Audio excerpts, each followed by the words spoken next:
promise they didn't want to cooperate. So President Trump came out of that deal. He knows a good deal what he's saying. And they're going to like to think that we haven't put anything together. It didn't fundamentally change Iran's behavior in the region. After all, the military strike is all about doing the same thing because they will not do it diplomatically. So regardless of what the Iranians are telling us on the table, I don't think they're the first time they lie. President Trump knows what a good deal is. I have confidence in him. If he gets a deal that makes sense to me, they will have all the ingredients that you just mentioned in it with verification. Will the Iranians agree to anything like that? That is kind of development because that takes away who they really are. And the only way the Iranians are going to have to do that is become the preferred option, is the military option, which obviously the administration and Israel are preparing to execute. Yeah, it stands for all that. The Iranian people get a good war, and the workers come to see. Whether it be Hamas, he has got everything we want. They'll jack here and we need to know how to speak it. It seems like a strike is that we have to go, so they would be ready for it to decide to do it. So we put it back so much. Well, it seems like that would be the best thing that could happen.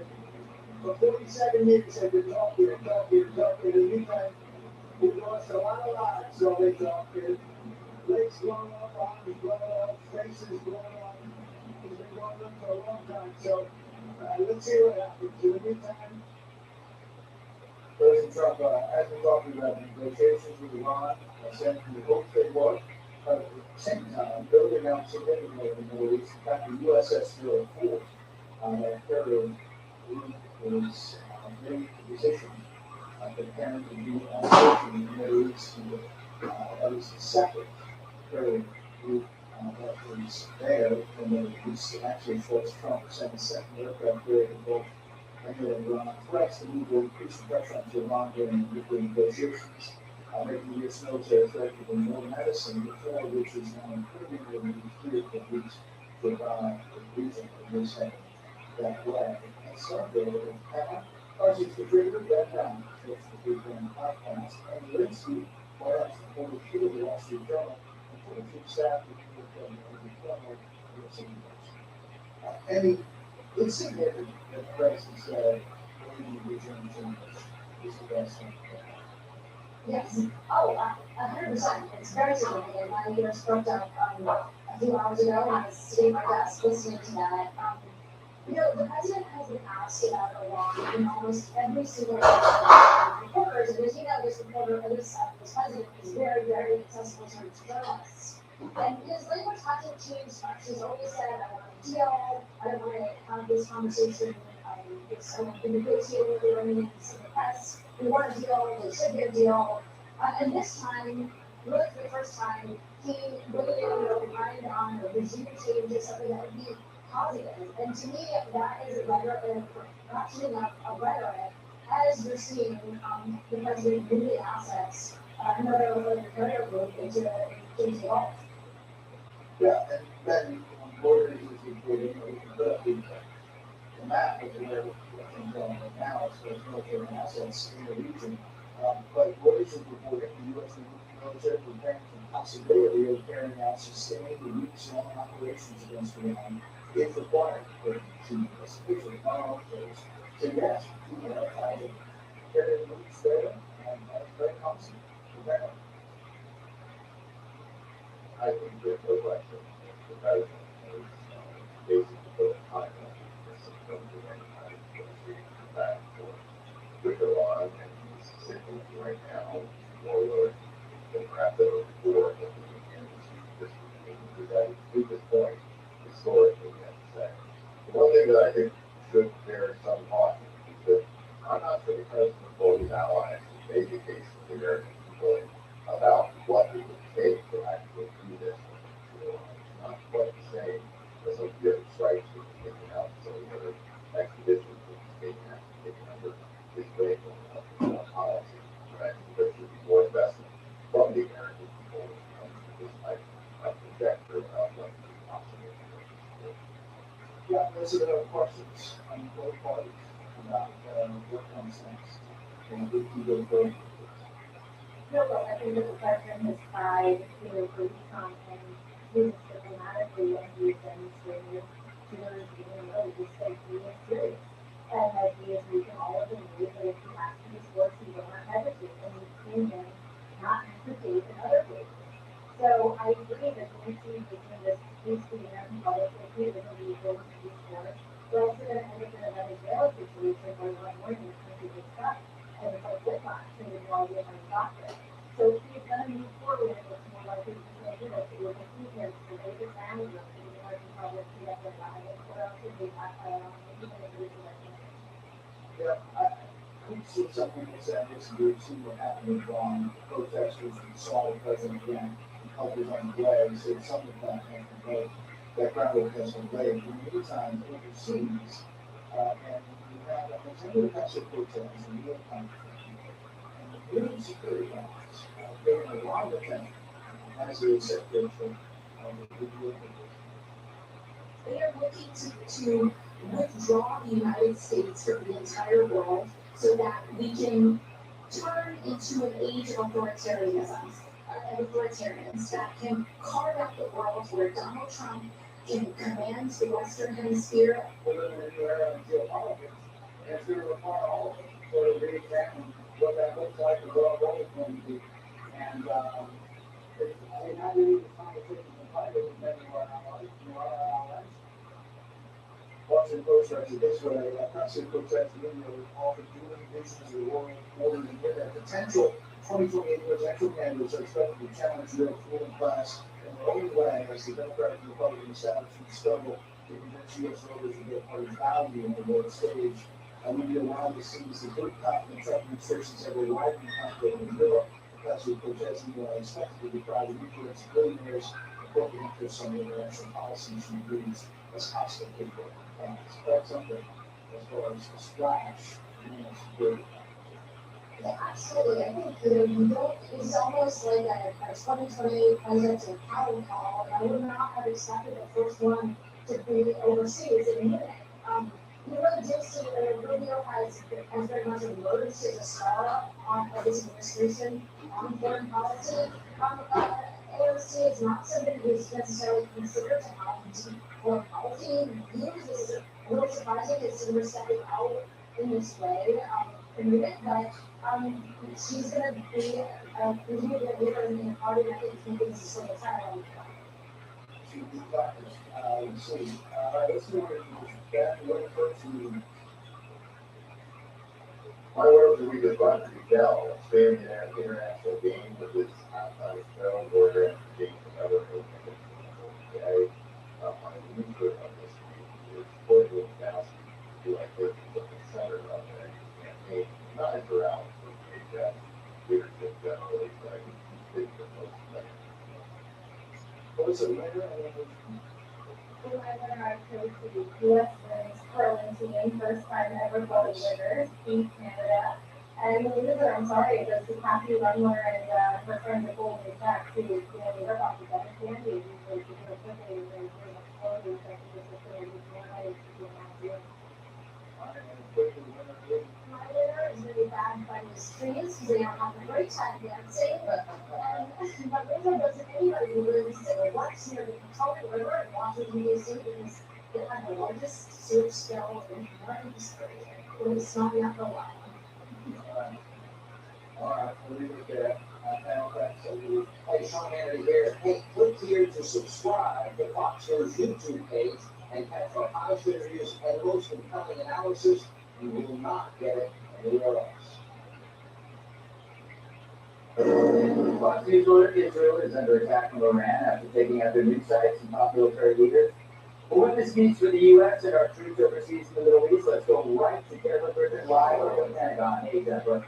Hi, Greg. Well, U.S. officials who I've spoken to here from Pentagon tell me that both U.S. Navy and U.S. Army assets were used to help track and shoot down incoming Iranian missiles. However, the U.S. does not want to appear to be involved in this direct conflict between Israel and Iran. The president would like for Iran to come back to the negotiating table. As we speak, CENTCOM is moving more air and naval assets into the region.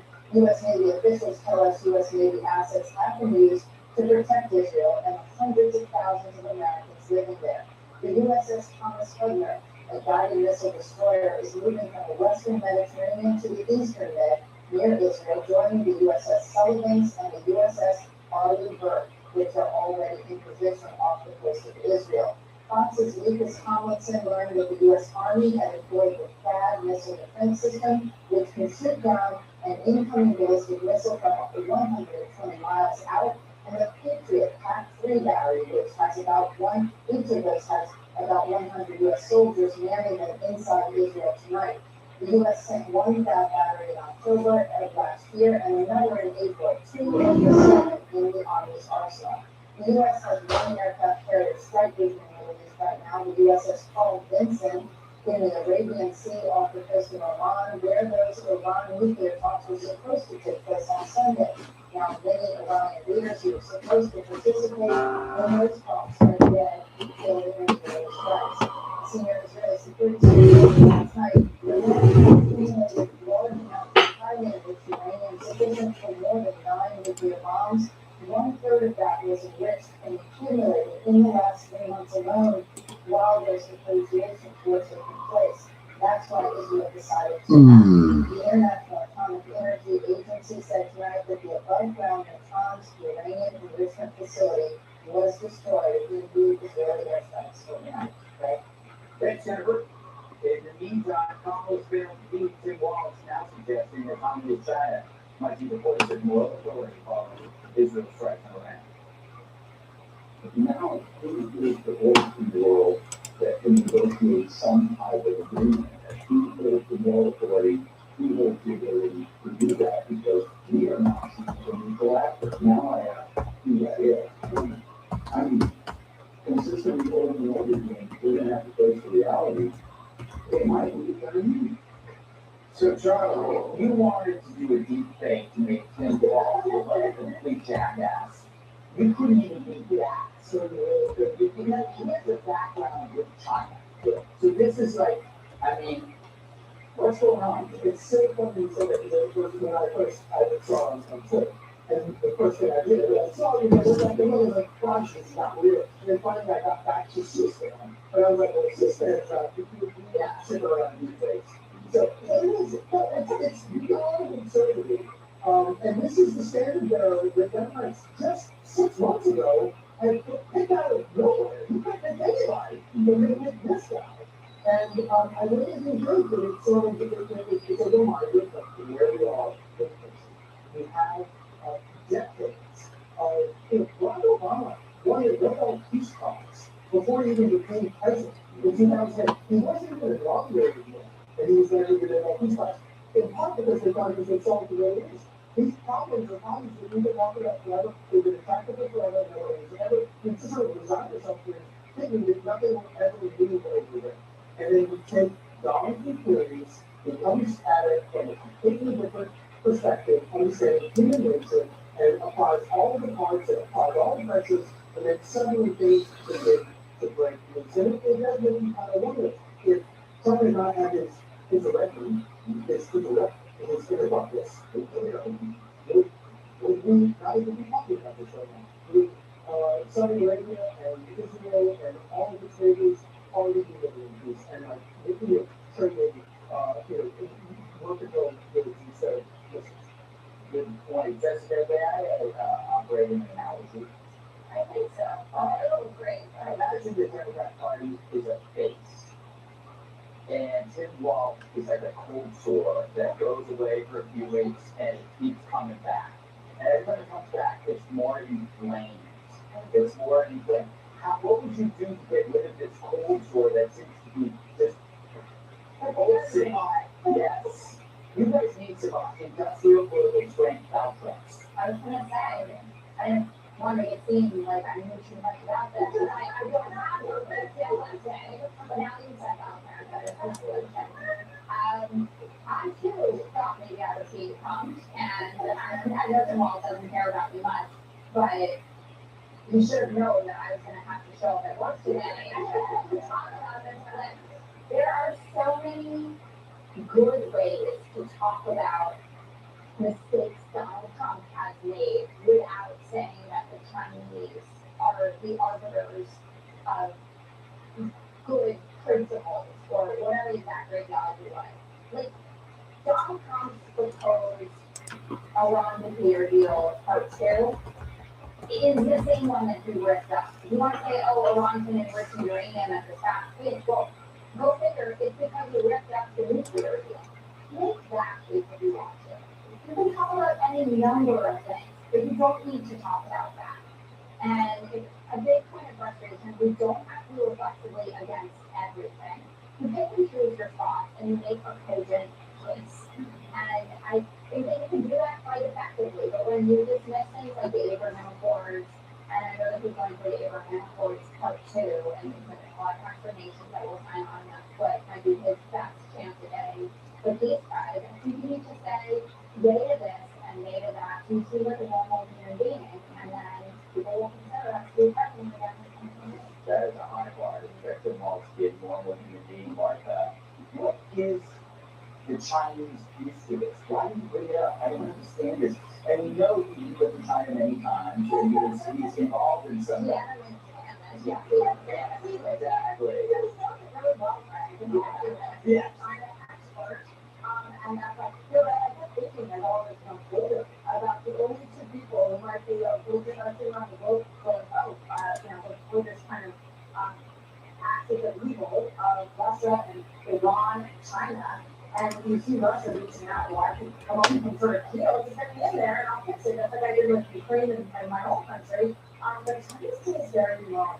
So I don't think China's going to do moral authority because when they're in this situation, they like to sit back and just sort of whistle a little bit because they're not going to get in the middle of this whole thing. But what I find fascinating is that, with regard to the Iran deal, that I think this Iran deal was not the old Iran deal because this Iran deal had verifiable anytime, anywhere protections. This Iran deal had restriction on police officials. They can really like their house. We've seen them using it all day today.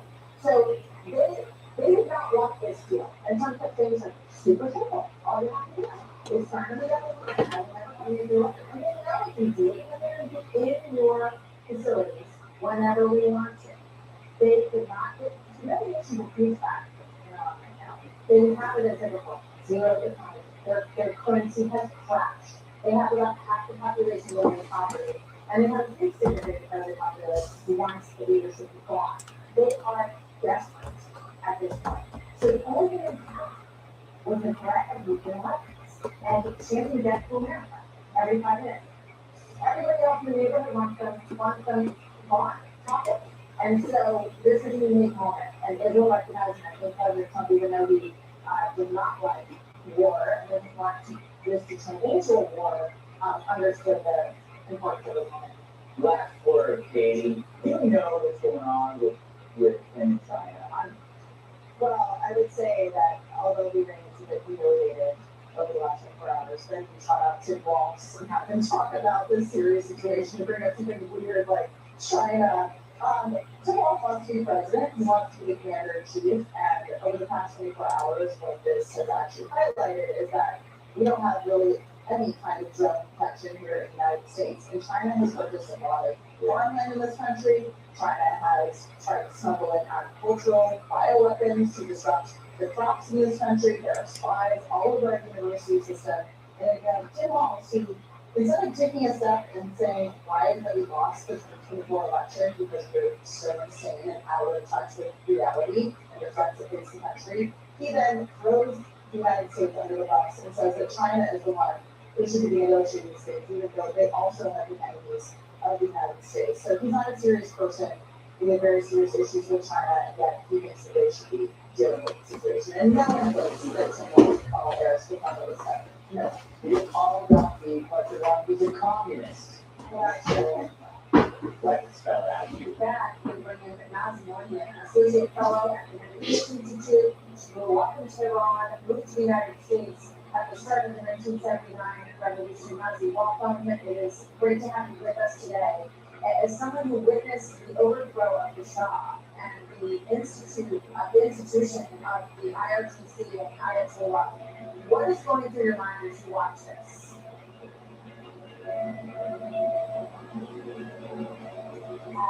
Thank you, Martha. I think I'm on a delay on the Zoom, but I will continue A lot of emotions has been historic, right? For any Iranian that is doing a retreat in Iran, this is, if we call that a within Iran, there's a call of gratitude. We've been waiting for a day like this. And Benjamin Netanyahu and President Trump are our leaders. So it's a day of gratitude for what the IDF has done. Hit SeekR, stop it, brother. On behalf of the How's the morning treat? humanity in Germany, we have one of the Son, all biggest week next week. political Let's structures in the go! history of the Middle East. Do you Oh, see this? great, And no? did you look at Hit SeekR, I got some sick ass news, bro. Next weekend, we're sitting down with Ronnie Lawler and his new fight promotion. We're gonna sit down with him and sign some cards, talk about how to try to help promote that shit, bro. 45 miles of these companies, they are not right now, not great. It's a little more, but it's super shitty. So what the fuck?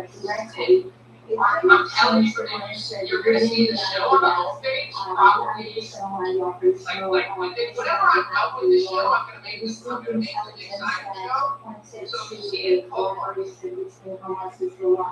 hype the fuck up because I wanted to see Houston and anyone who can be there because it's Iowa City. April 25th at Extreme. These are the information that the idea My is baby just for after my the friends. Michigan, what mark? It's Like, choice, but to go to the Islamic Republic pretty much like Flint. infrastructure, the key sites, the strategic sites, the nuclear reactors, and attack. And this is, to me, this is a message to the world I want to get all my sellers there if I can, and I want to get all my people on whatnot corrected. This shit's gonna be huge.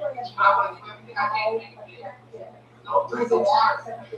on Not everywhere is bad. infrastructure in Iran. Not everywhere is bad. You gotta live your regulations. Alright guys, that's it. Information, I'll leave you here for a couple I'll be right back. platforms. It's probably as quick as it gets. It's with the information I have. I haven't been able to speak to any IDF general directly. It's all been through different channels. But between 10 to 12 nuclear scientists have been eliminated. The head of the Iranian IRGC has been eliminated. To me, the Khomeini, the Ayatollah, certain leader of Iran, had no clothes, and it was flying to the sky of Iran because the S-300 was taken out of Iran.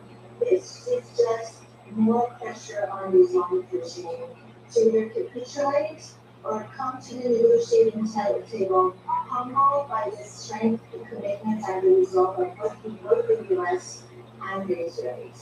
Just quickly, Andy, when you listen to the voices of people on the streets in Tehran, cheering on the retaliation and death to Israel, and all that, what would be your message to American viewers who are watching those voices on the streets of Tehran? That's a great question, Martha. Iran is a country-free country. It has a very devout Shiite population, that population, but it also has this forward-looking, cosmopolitan, sophisticated, educated population that yearn to be part of the international community. So, and those voices are gaining more momentum, more power than the traditional base of the regime. The traditional base of the regime is actually being marginalized as time goes on because they see that the regime hasn't been able to provide any of the basic food, the basic rights that countries provide for their people. This is all ideological fervor. I don't think it will matter at the end. I think the result of the Iranian people will carry the day with the help of ideas and the US. I would also add that it was 1979 when I left Iran.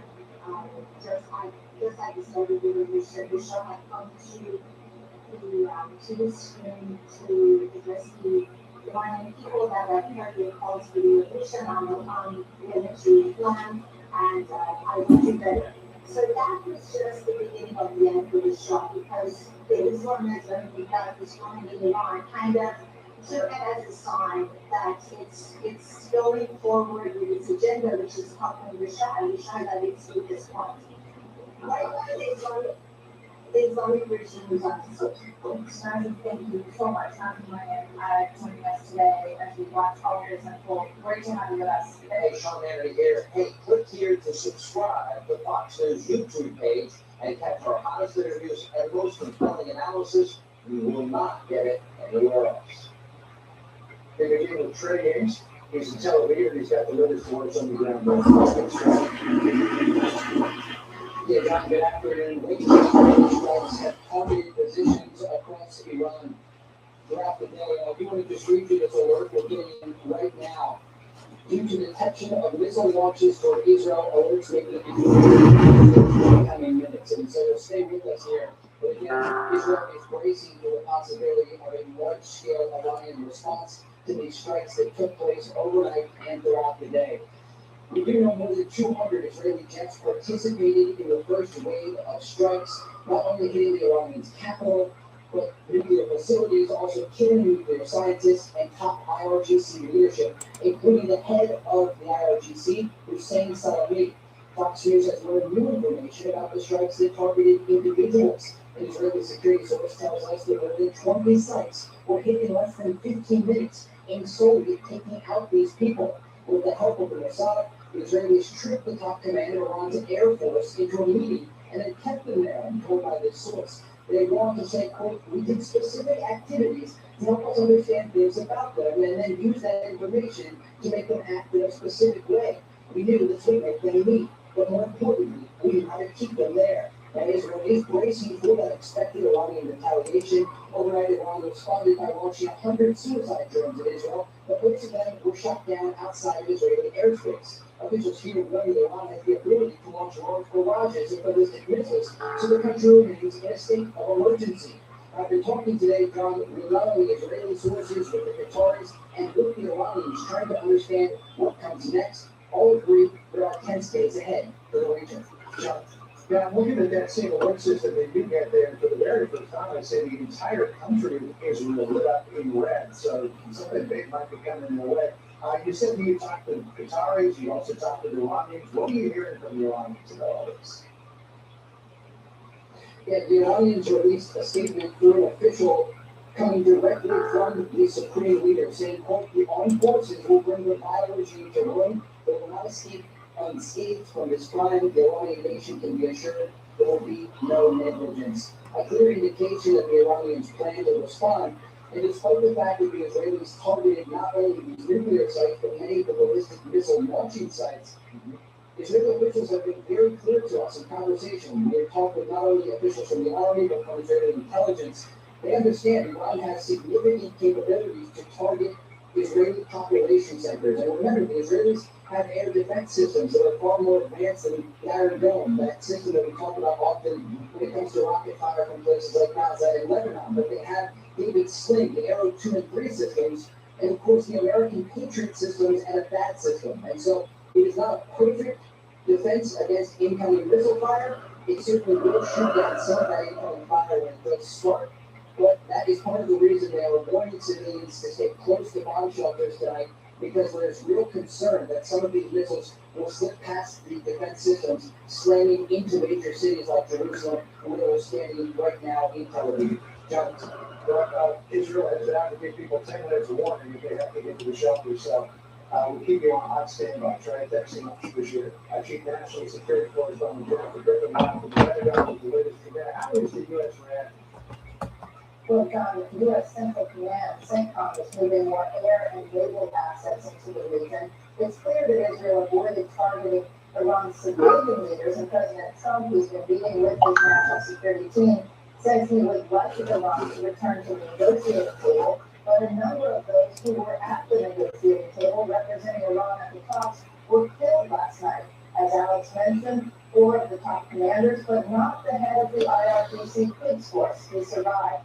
A senior Israeli security source told me last night, quote, Iran had accumulated large amounts of highly enriched uranium, sufficient for more than 9 nuclear bombs.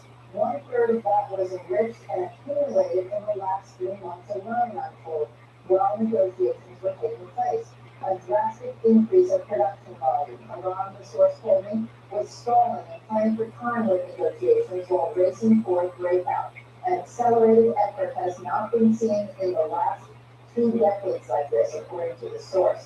U.S. Navy officials say the USS Thomas Hudner guided missile destroyer is moving from the western Mediterranean to the eastern Med near Israel, and a second U.S. Navy destroyer is being deployed as well. The U.S. had pulled some assets from the region after the Houthi operation ended a month ago. The U.S. has one aircraft carrier strike group in the Middle East right now, the USS Paul Vinson. It's in the Arabian Sea off the coast of Oman, where those Iran nuclear talks were supposed to take place on Sunday. This section was a key part of the launch of this operation. Israel's Mossad, as Alex reported, built a secret drone base deep inside Iran, which helped with targeting last night, a deceptive tactic that looks very similar to what the Ukrainians pulled off inside Russia just 2 weeks ago. Israel saw a window to strike after last October, I'm told, when Iran fired 180 ballistic missiles at Israel. The U.S. helped intercept many of those missiles, but 40 got through. Israel then took out nearly all of Iran's air defense systems. Iran's ability to defend its skies and sensitive nuclear installations was significantly degraded last October, and many within Netanyahu's security cabinet felt the time was right to strike. They had been asking to do so since January. There are no briefings expected here at the Pentagon side, not even any off-camera gagglers. We've had only one press briefing here at the Pentagon since January 20th. All right, we'll see what comes out of that meeting in the Situation Room that got underway at 11 o'clock this morning as well. Jennifer Griffin Forms. Hi, Jennifer. The Chief National Security Force, Jennifer Griffin, is on the Pentagon tonight today, so everything's going. Good evening, Brett. This growing war between Israel and Iran is far from over. The potential for escalation and expansion is huge. The president has made clear the U.S. military is not taking part in Israel's strikes targeting Iran's nuclear program unless attacked. U.S. officials confirmed the U.S. military was involved in helping to defend Israel from the 3 waves of approximately 100 ballistic missiles per wave fired from Iran today. It takes about 13 minutes for a ballistic missile to reach Israel from those local launch sites inside Iran. As we speak, CENTCOM is moving more air and naval assets into the region. U.S. Navy officials tell us U.S. Navy assets have already been used to protect Israel and the hundreds of thousands of Americans living there. The USS Thomas Hudner, a guided missile destroyer, is moving from the western Mediterranean to the eastern Med near Israel, joining the USS Sullivans and USS Arleigh Burke, which are already in position, helping Israel. Fox's latest comments and learned that the U.S. Army has employed the THAAD missile defense system, which can shoot down an incoming ballistic missile from 120 miles out, and the Patriot Type-3 battery, each has about 100 U.S. soldiers manning them inside Israel tonight. The U.S. sent one THAAD battery in October and another in April, 2 of the 7 in the Army's arsenal. The U.S. has one aircraft carrier strike group in the Middle East right now, the USS Paul Vinson in the Arabian Sea off the coast of Oman, where those Iran nuclear talks were supposed to take place on Sunday. Now, many Iranian leaders who were supposed to participate in those talks are dead, killed from targeted Israeli strikes. A single U.S. military source says Fox spread Iran can only fire about 100 ballistic missiles at one time, given a limitation to the number of mobile missile launchers that they currently have. The U.S. military is not taking part in the offensive strikes against Iran, but will do so with any of its bases or personnel on targeted by Iran. The head of the IAEA, Brett, said Israel destroyed the above-ground uranium enrichment site at Natanz today. Brett. Thank you. Chief Warren Correspondent Terry Gates joins us once again with the very latest from there on the ground there. Hi, Terry. Martha, good afternoon. The weekend match Jennifer is reporting that the Pentagon, Israeli intelligence sources are now telling Fox News and confirming that the Americans are involved in the process of shooting down these incoming ballistic missiles. We saw the explosions here in Tel Aviv as they lit up the sky some of those missiles slipping past Israeli and American air defense systems. And as we look forward, an important point was raised about the capabilities of the Iranians. They have only a relatively small number of launching positions, and these mobile units make it very difficult for the Israelis to strike them after they fire or other major population centers here. And when those alarms were sounding just last hour and earlier in this hour, there were alerts going off not just in cities across central Israel, but as far north as the city of Haifa and then into the Negev desert in the south. We do anticipate in the moments ahead a new statement from Israel's top military spokesman about the situation on the ground. We do anticipate getting more details as they start to trickle in to the aftermath of these strikes. There are reports in local media of severe bodily injuries and people actually being removed from the level in the Dan region of Israel.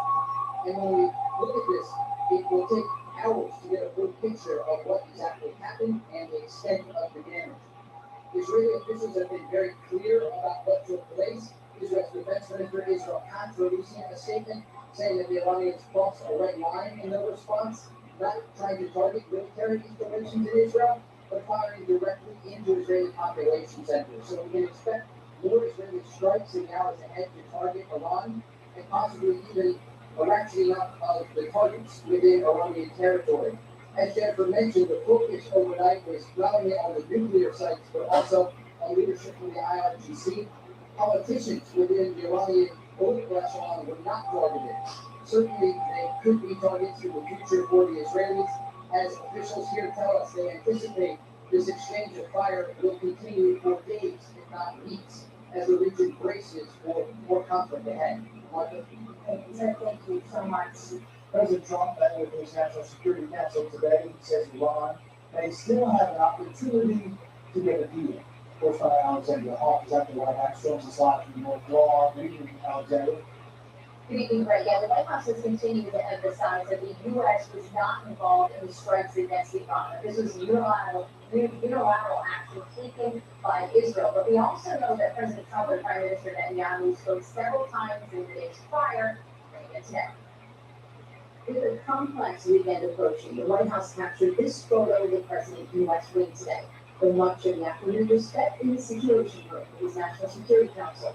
On overnight strike action taken by Israel, the president tells Fox News the Iranians were hit 10 times worse than they thought they would be. They weren't ready to negotiate, as they may be now. We'll see. President Trump eyeing up whether a weakened Iran will encourage progress in reaching a nuclear deal. The sixth round of talks was scheduled for Sunday in Oman. A senior U.S. official expressed hope to Fox News this morning that the meeting will still take place. That's despite Iranian state media reporting that the regime pulled out. President Trump was aware of Israel's strikes beforehand, revealing yesterday only that he did not put military action to disrupt the nuclear talks. As long as I think there is an agreement, I don't want them to go anywhere near because I think well, my other facts are really also big. They can have a nuclear weapon. I prefer a more friendly path. This morning, the president stated, 2 months ago, I gave Iran a 60-day ultimatum to make a deal. They should have done it. Today is day 61. I told them what to do, but they just couldn't get there. Now they have, perhaps, a second chance. The rest of the administration has remained largely quiet. We just got word that Singapore will not be able to join us. Due to the fluid situation, Special Envoy to the Middle East, Steve Woodcock was forced to miss the opening of the exhibit in Washington that pays tribute to festival goers in Israel. And we really have not heard much of anything from the president's cabinet since Iran launched its retaliation campaign. Energy Secretary Chris Wright, though, did post that he is right now tracking any potential impacts to the global energy supply. Right. Alexander Hawk, Butler, North Lawn, That we bring in Nazim Mardian, associate fellow at the Middle East Institute. She grew up in Tehran, moved to the United States at the start of the 1979 revolution. Nazim, welcome. It is great to have you with us today. As someone who witnessed the overthrow of the Shah and the institution of the IRGC and Ayatollah, what is going through your mind as you watch this?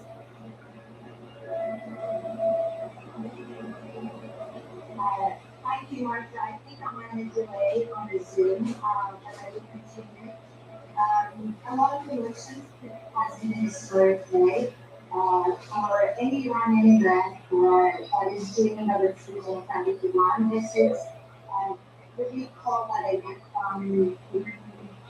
Within Iran, is it called gratitude? It's calling you in written for a day like this. And Benjamin Netanyahu and President Trump are our heroes. So it's a day of gratitude for what the IDF has done, what it's continuing to do on behalf of the Iranian people, and I think humanity in general, because of one of the worst political structures in the history of the Middle East. Do you see this as a moment? Did you what Netanyahu is saying now about encouraging the Iranian people to look to a brighter future without the Islamic regime at the head? Do you think that that moment is now? Is that possible? What's your read?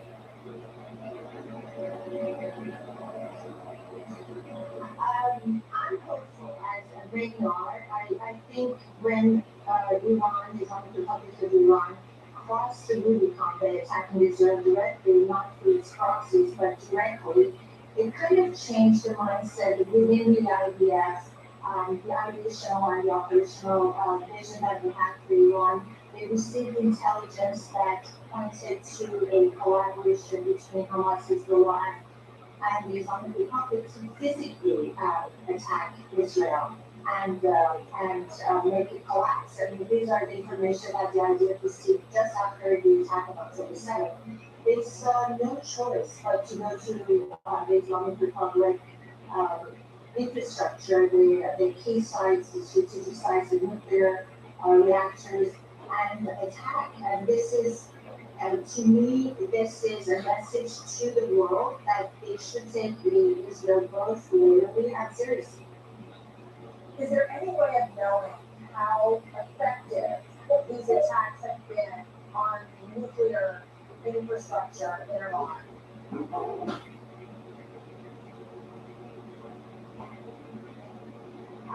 Your information, what we get out of different platforms, is probably as correct as it gets. It's the information I have. I haven't been able to speak to any IDF general directly. It's all been through different channels.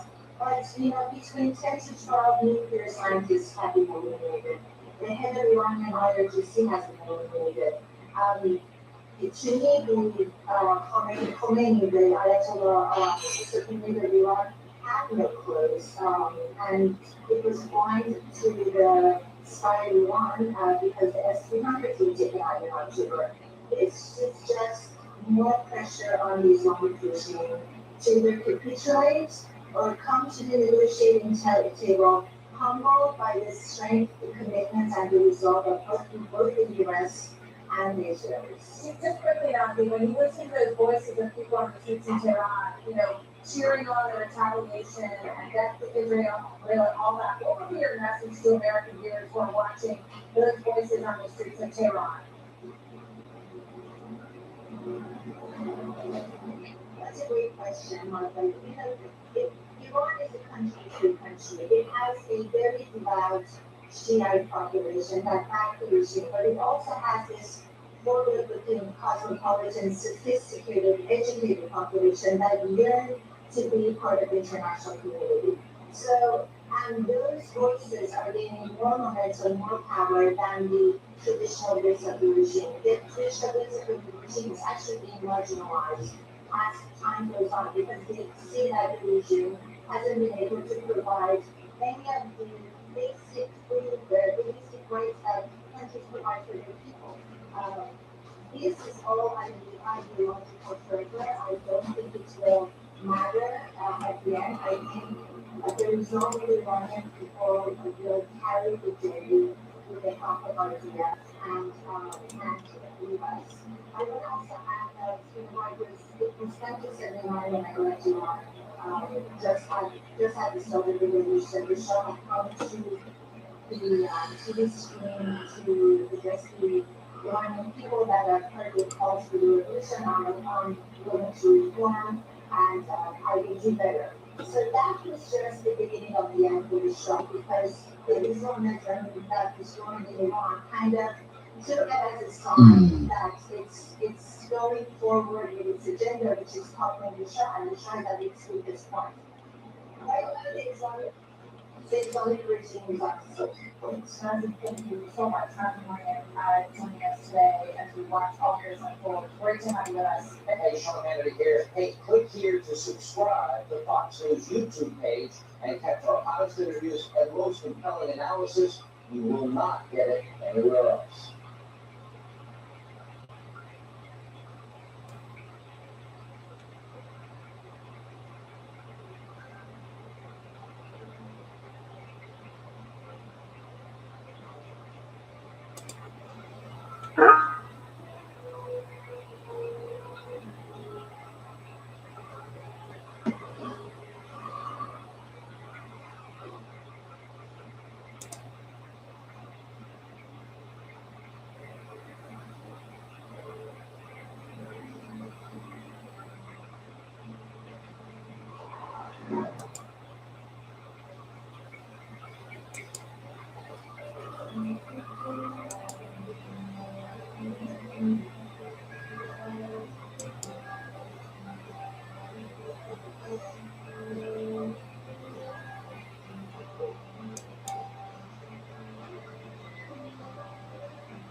People don't actually understand.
That date, but a nice compliment. Okay.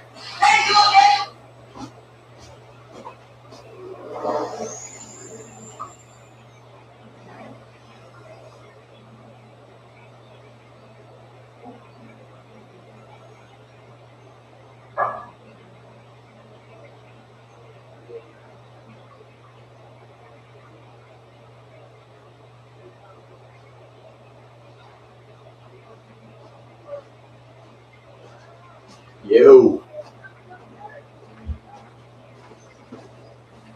Bing bong. Bing bong. Just give me a second, dog. I'm just brewing my coffee. Do not throw a fucking cornhole for a fucking minute. Yeah, it was percolating. Let me go right now.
Bing bong.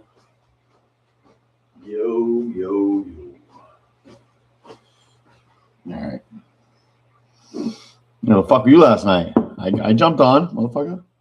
Shit.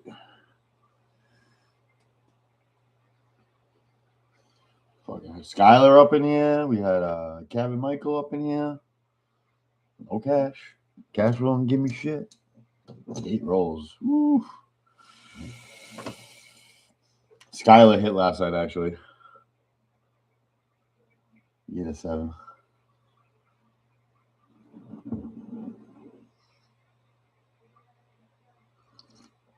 No. Not really. I fucking microwave shit the bed, so I gotta fucking buy another one.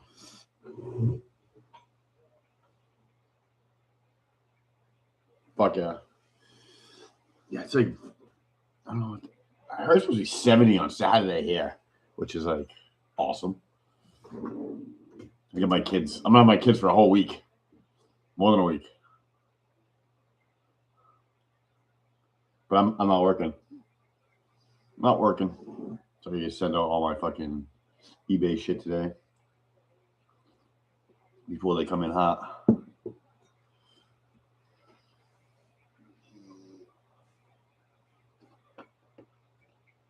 don't even know what Skylar hit last night. Oh, I got in, dude. It was fun. Yeah, no work. Yep, nope. I mean, I'll work. I never really take the days off. I've got way too many projects that, like,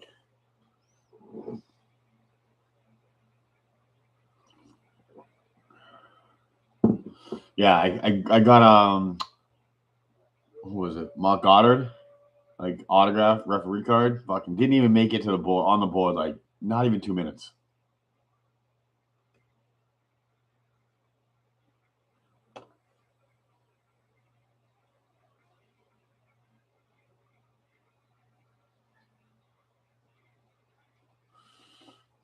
All right, you ready? Same numbers.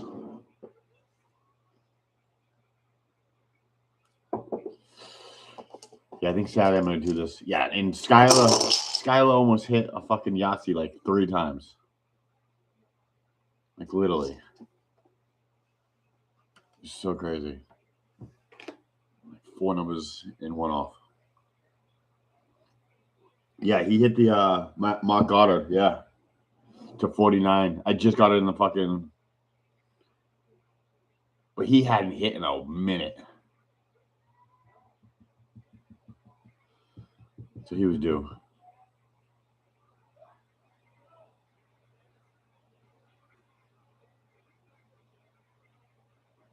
He was due.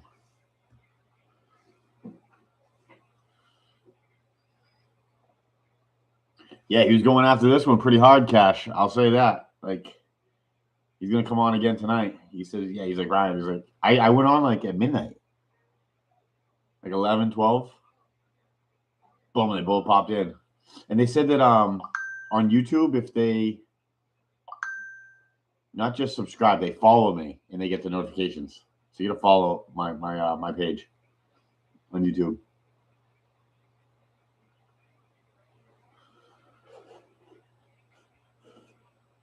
But they get the notifications.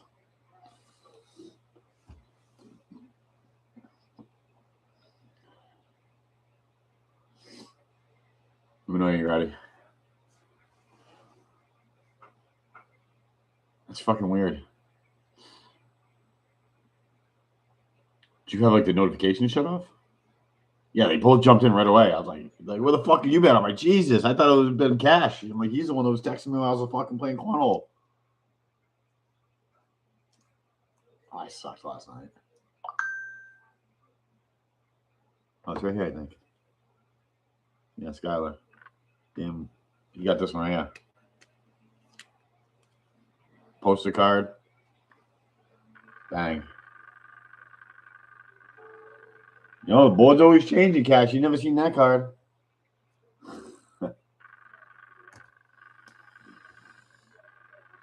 And Kevin Michael, he came in hard. He was aiming after this one, but you realize it was a fucking tough feat.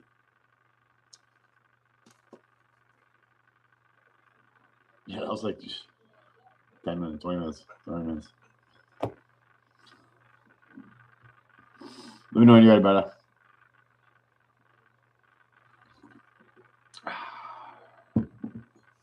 Eight. Yeah, your girl hit the Kayla yesterday.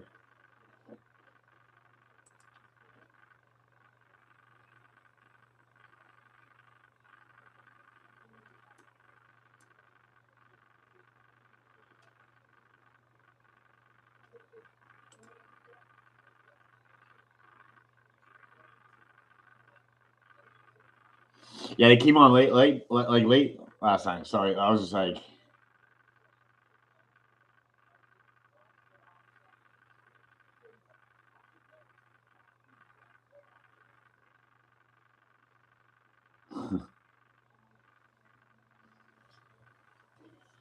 it's all good.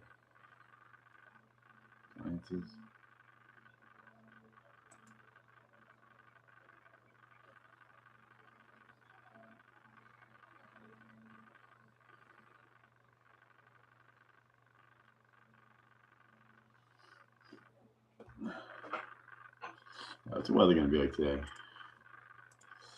This week.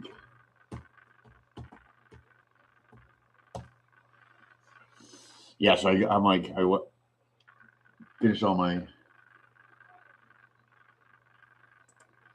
court documentation yesterday. At the bar, I just sent you the picture. And like, basically, my ex is going up to Florida with this her new boo. And then it's almost like fucking, like, I really don't even care. Like, I'm just like, dude, good luck to you. Fucking, you can have that fucking miserable fucking bitch. Because it's only a matter of time. Puppy love fucking fades pretty fucking, like, dude, I literally got a resting bitch face for fucking 2 years. Like, she's just fucking cold. But I guess, like, her fucking boyfriend, like, his last girlfriend, she's like, Ryan, I kid you not. She's like, she was a legit crackhead. Like, legit crackhead. I'm like, get the fuck out of here. She's like, no, like, his last girlfriend was a crackhead. I'm like, Jesus. I'm like, no wonder why she loves freaking getting all the freaking attention. I'm like, really? She's like, yep. Like, she definitely got some STDs, that's for sure. I'm like, oh, fucking great. Great.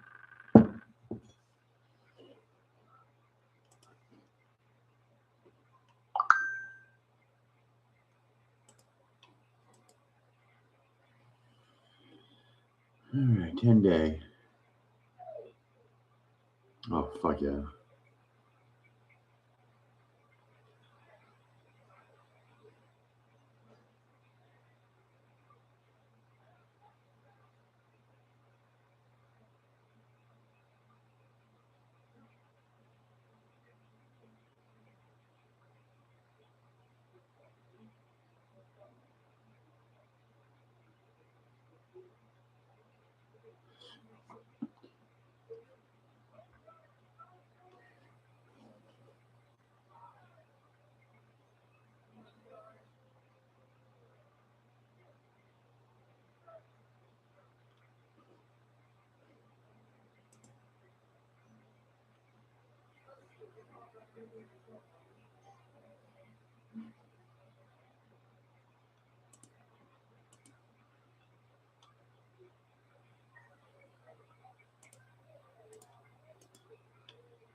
Mm.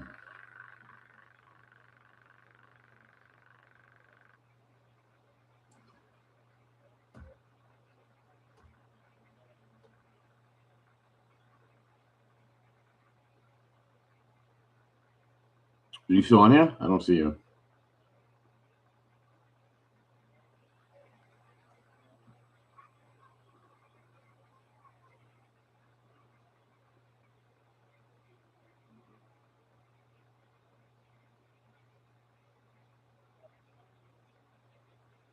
Five, 8, 81, 87.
Fucked up.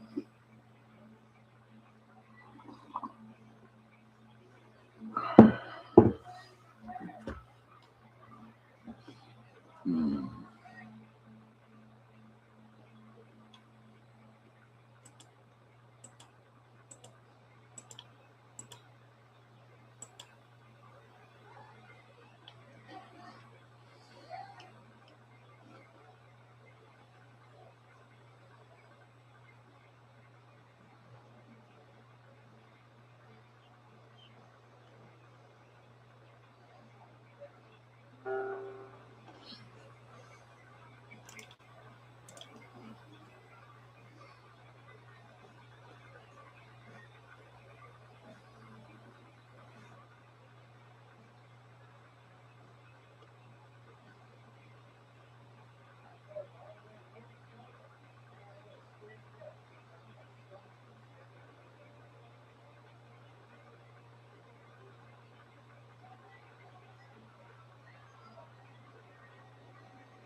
Yeah.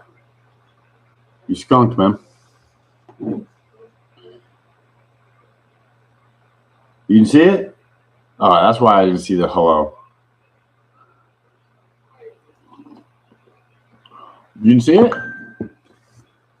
See, now, do I got to wait for the hello question mark? Do I got to wait for the passive aggressive fucking response from Cash before I can go?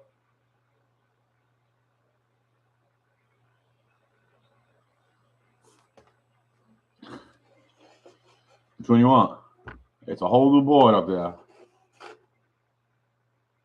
You shouldn't, because I'm lying to fucking through my teeth. Of course I wouldn't fucking roll. Of course I wouldn't roll without confirming with you first. Get out of here.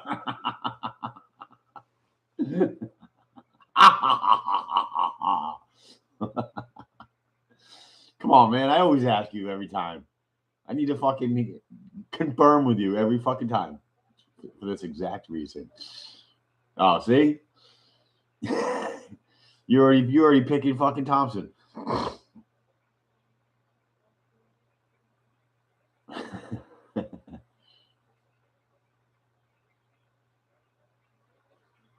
You ready? You good? Yeah, no, I always ask. And then it's when I don't hear anything from you in between the rolls, I'm still even worried. I'm like, fuck. Same numbers? Yeah, I said like same numbers. I didn't hear anything back, so I think you logged off too because it was 0 on the stream.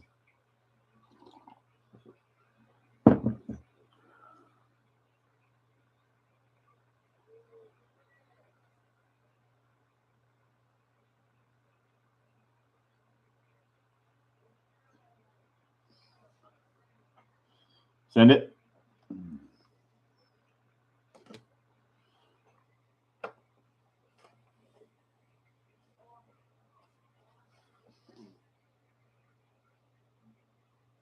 Do you want me to wait? Okay, send those. Here we go. 8 rolls. Actually, let me go on Facebook just to document everything. Sorry. I actually just go on Facebook quick.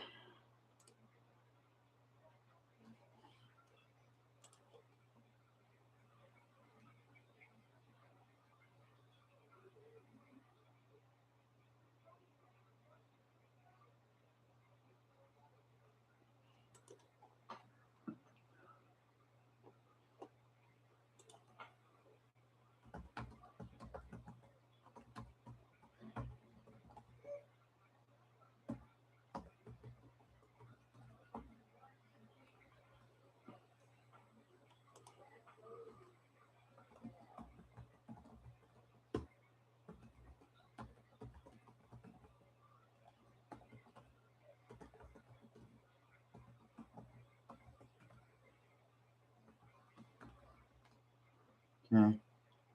Save it. Bink.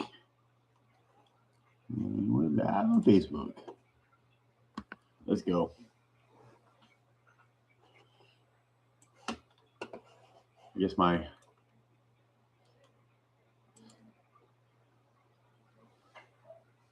let's go. All right, here we go. I'm good. My microwave purchasing. I was so pissed. It was like I find my microwave I want, and then the freaking place doesn't deliver to my zip code. Like, how do you not deliver to a certain zip code? I live on a road. It's not like I'm living in the middle of like nowhere. Like, we don't deliver to your address, your zip code. It's coming from like Samsung.com. Like, what's the difference? Talk to me.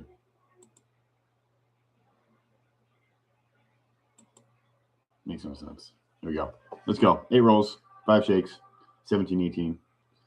Good luck, cash.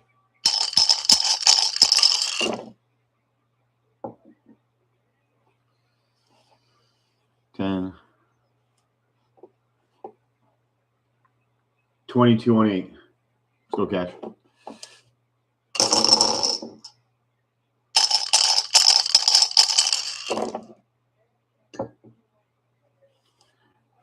$19 on 7.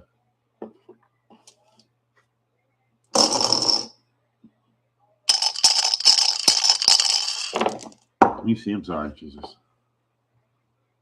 I'm sitting down, so I'm getting lazy. 15 on 6.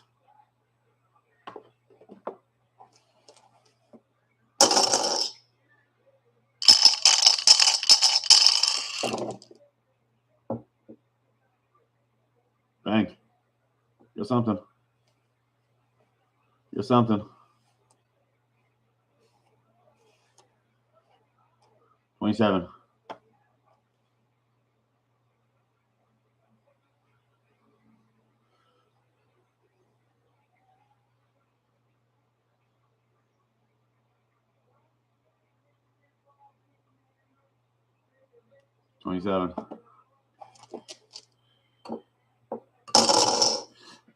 Those are easy to hit. It's not like it's hard to hit. Like that hits like at least every day. I think. Like, here we go. On 6.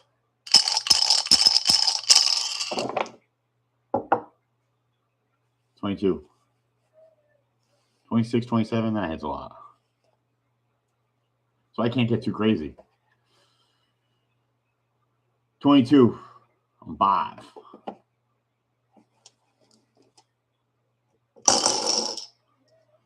Actually, I need to recycle that.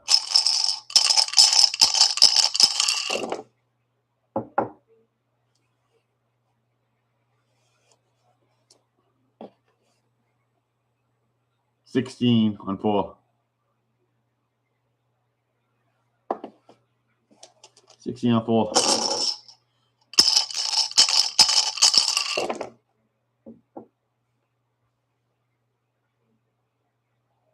Nine, 14, 20 on 3.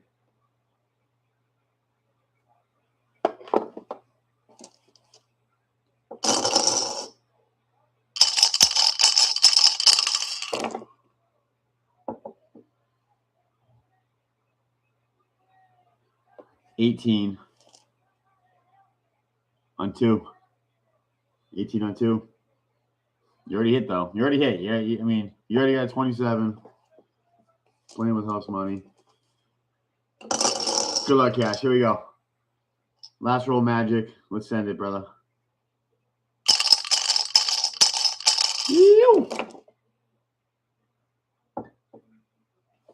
11, 12, 15, 21. Out. 21 out. All right.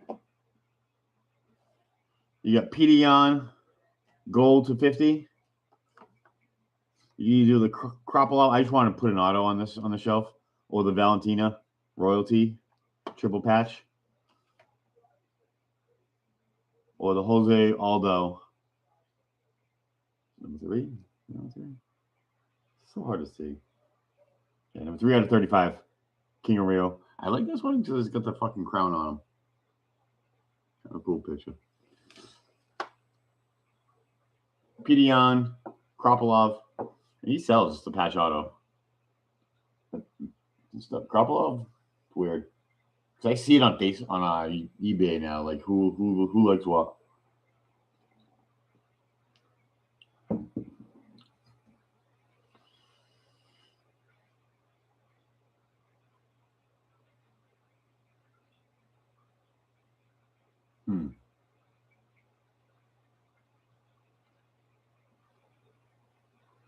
So you didn't even go after the top spot.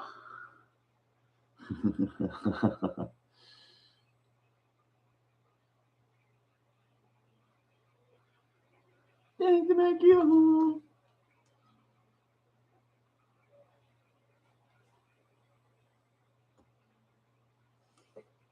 You want to reroll?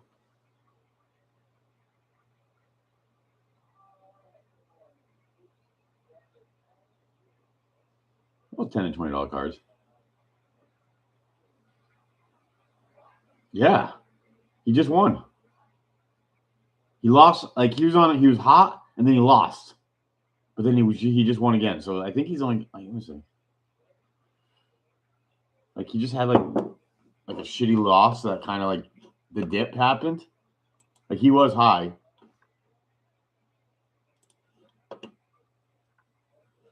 Copy off.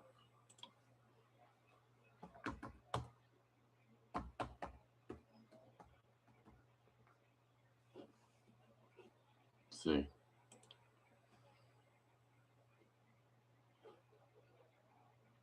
His next fight is May 9th against Marco Tullio. He's 14-5, 185.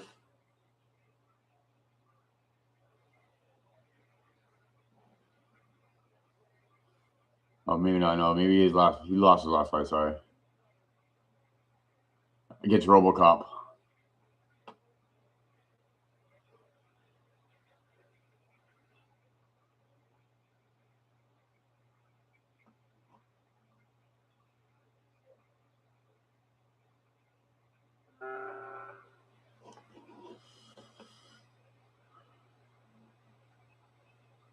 It's 33. Let's see what else I got now.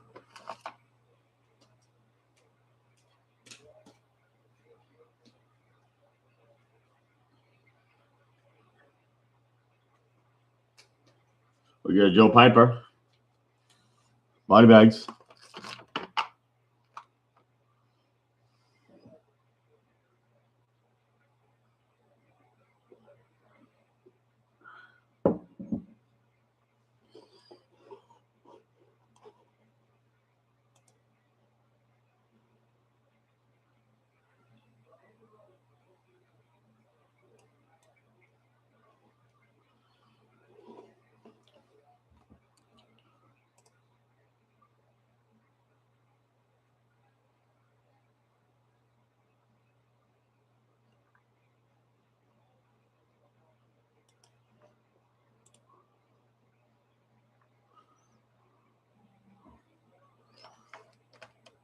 Listen now.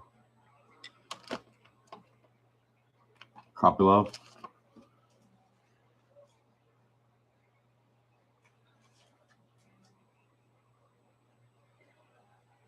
Kopilov is numbered to 25. 24 out of 25.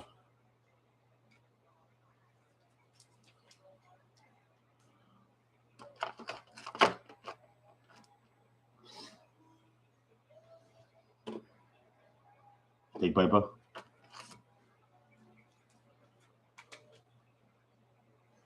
No, it wasn't scroll down. Like I didn't scroll down. It was like in the middle. No, it's showing up. I had it. I scrolled up, so I wasn't seeing the bottom chats.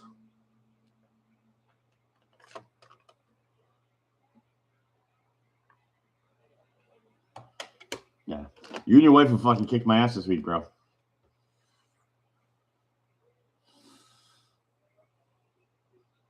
You guys are hitting.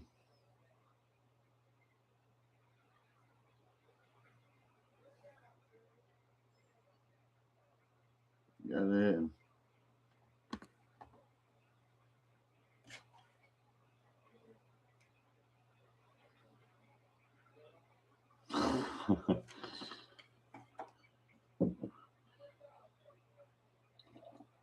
Here comes a weighted dice. Coming your way.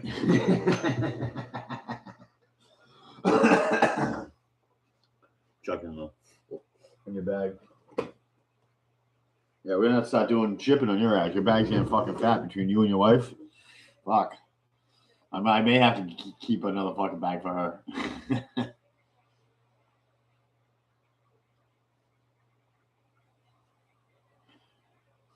Yes, did you hear my story at all?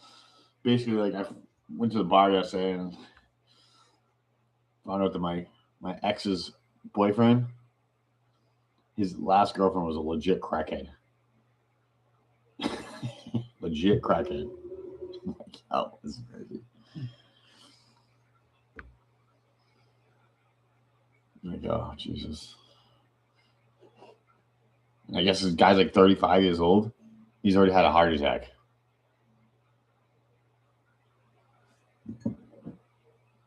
I think from drugs.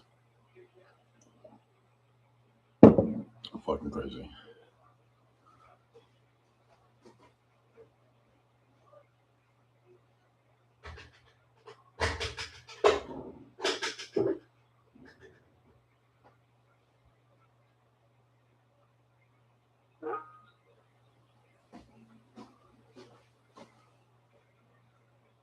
Oh, shoot.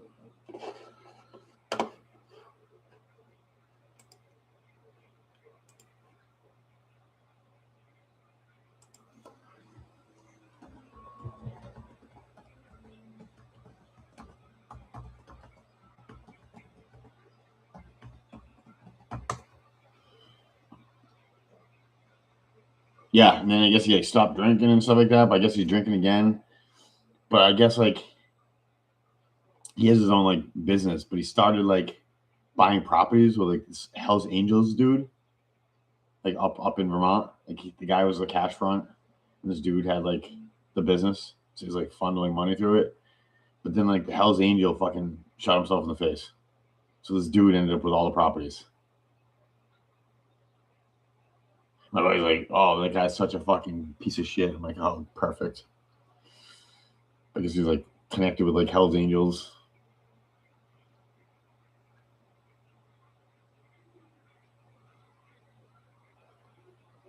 Yeah.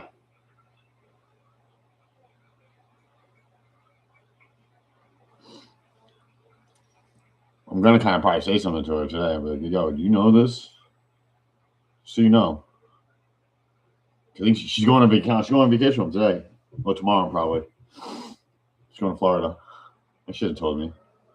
I find out.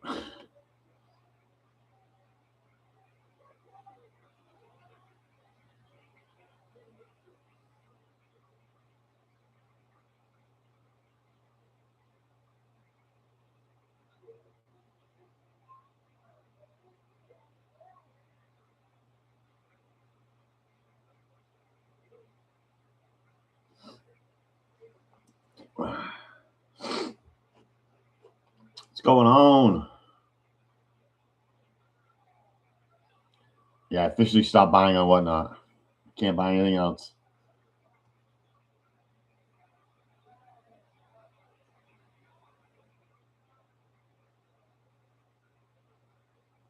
I'll be out of the mix.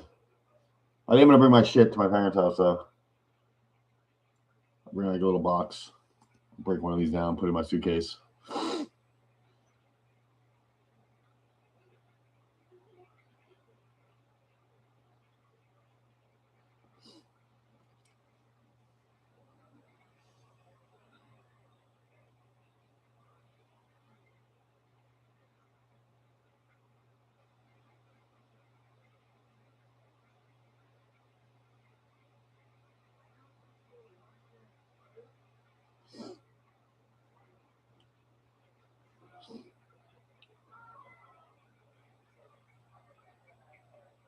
Yeah, it gets boring.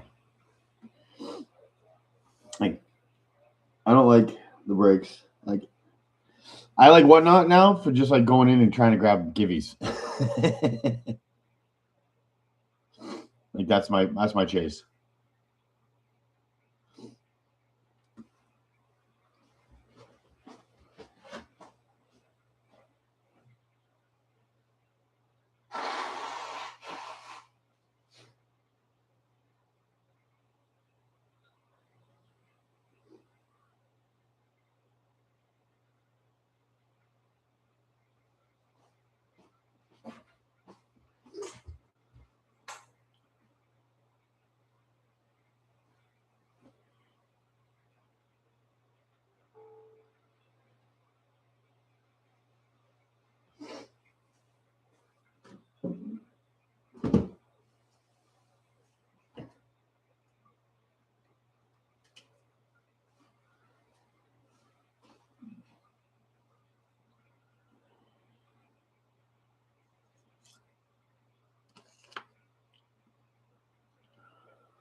I just look like obviously I like Armin, Islam, and like Jones.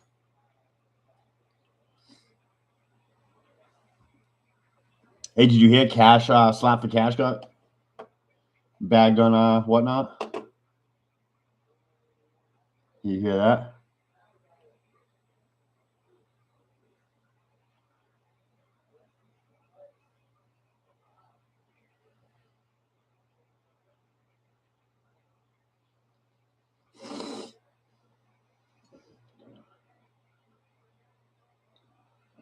Don't fill my coffee.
I don't know. If you go look on him on Whatnot, you can see like someone said it, and I kind of looked him up. I'm like, yeah, oh yeah, he got his hand smacked.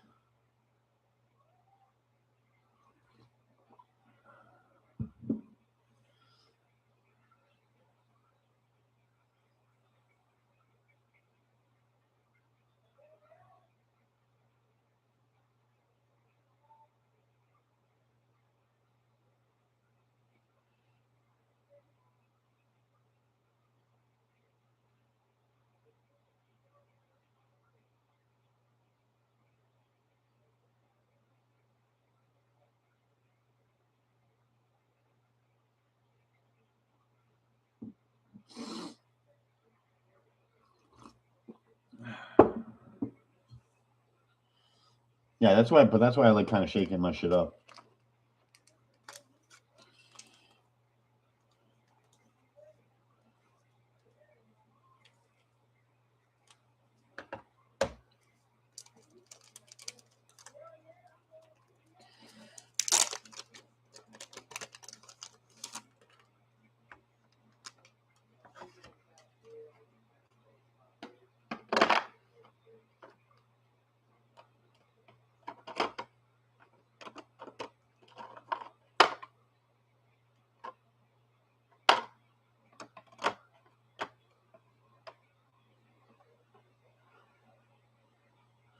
Yeah, see, if Armin was out there, you would have taken it.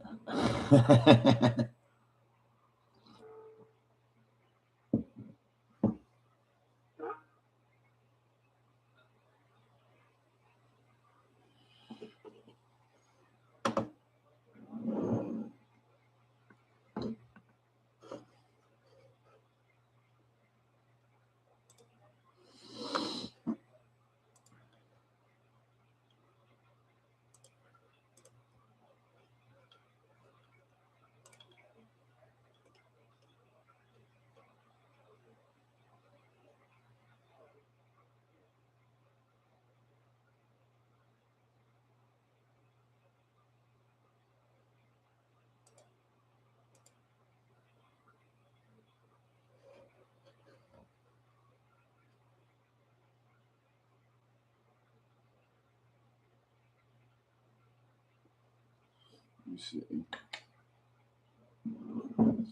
Like, we need to stop breaking out this fucking thing. We're gonna use this in a minute. You see it? Yeah, you still see it.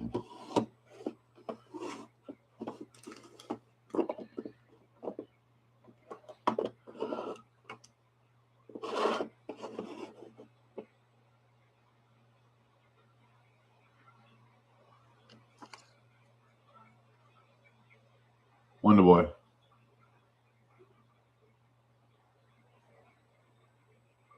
He's got a following.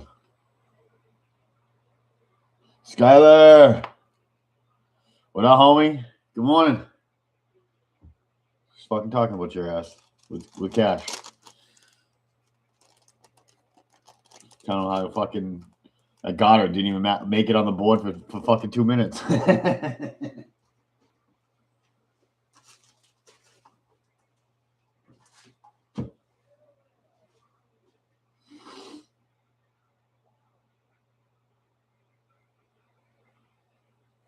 Just crawling around the crawl space. I just got a visual, Skylar. This guy's fucking working, fucking checking his phone out, putting on his flashlight.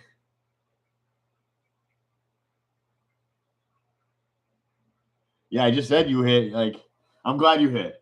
You hadn't hit in a minute. And that was a dope card too.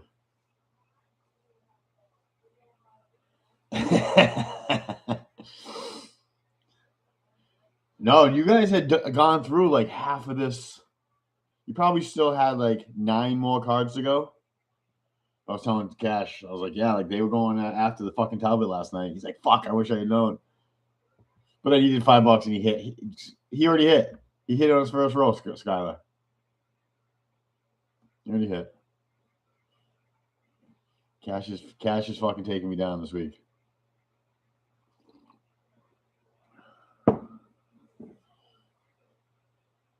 Oh, it was Kevin. Okay, yeah. Yeah. Oh, yeah. You only did one, right? You did one and done. Here he is right here.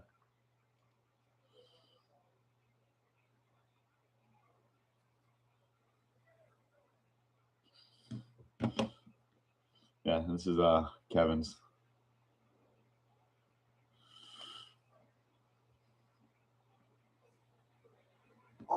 I haven't stored it away yet.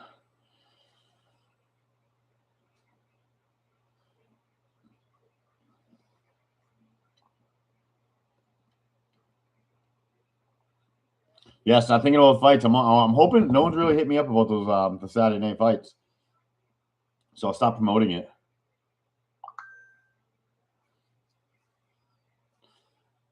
Cash is the. Yes, you're playing with fucking gambling money too, Cash, huh?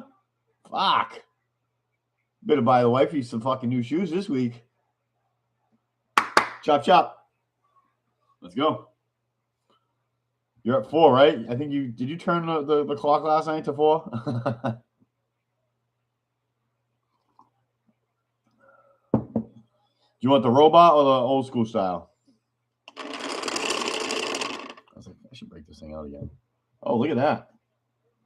That was 24. Get the old school. We'll get the old school.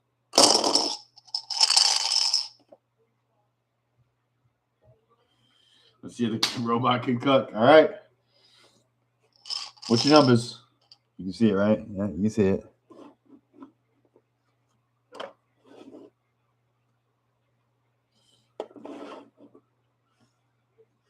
What's your numbers? Let's see the robot. Let's see the AI version. So I'll hold it down for 3 seconds. That's the 3 now. That's what we do. 18, 17. Yeah, so what I do now, which I found, Chris, is I forgot to do it with you, but whenever whoever's up, I just pin their numbers, Chris. So you see like his numbers now at the bottom. Boom. So I don't have to scroll up anymore. Just pin it down there. All right, here we go, bro. Good luck. 18, 17, or a banger. 1, 2, 3. 21. You can see it, right? Can you see it?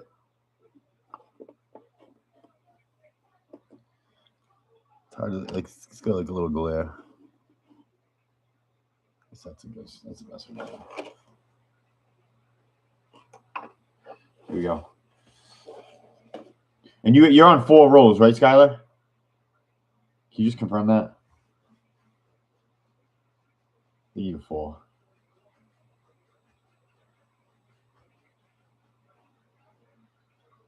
6 yesterday. Okay, see, it's Kevin that's 4. Okay. So you're 7. Let's fucking go.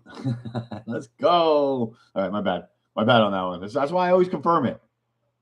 It's because you got like Cash, you got your numbers, you got Kevin. So trying to remember everybody's. That's the difficult part. Amongst all the other shit I gotta remember in my brain.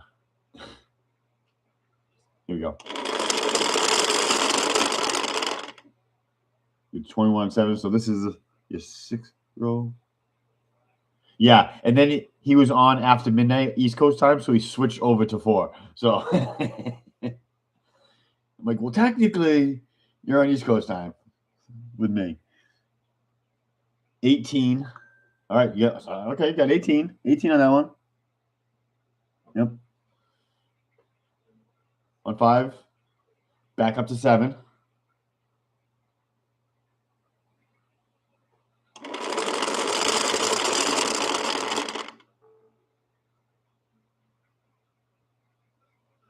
$14 on 7. See, it's hard to see, right? Can you guys see a better picture on your phones? I can't imagine it's even worse than what I'm seeing.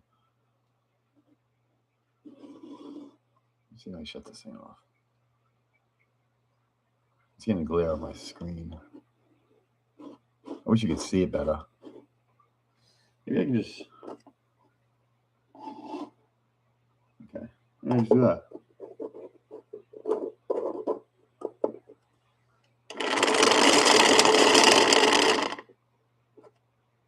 Just do that.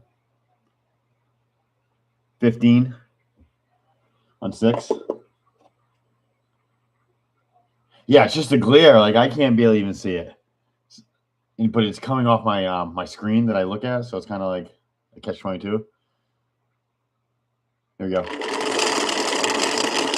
It stays on there. There you go. Oh, 23.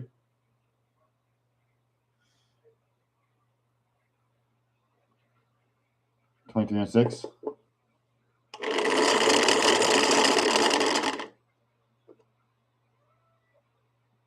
21 on 5.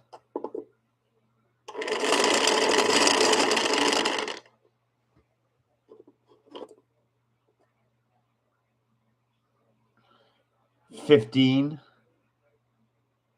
on 4.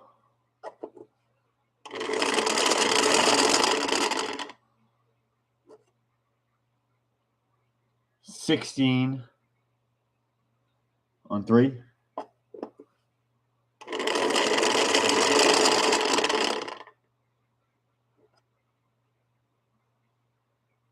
15 on 2. Come on. Last roll magic. Oh, fuck. Oh. So fucking close. That 2 fucked you. 23. Let's roll. I'm actually roll. Look at it. This thing's getting worn out. Look at that thing. We're getting worn out here. I like it. So that works, right? You can see it pretty good like that, guys? Does that work? Because it kind of just, like, it doesn't need to be set in for not, it won't pop off.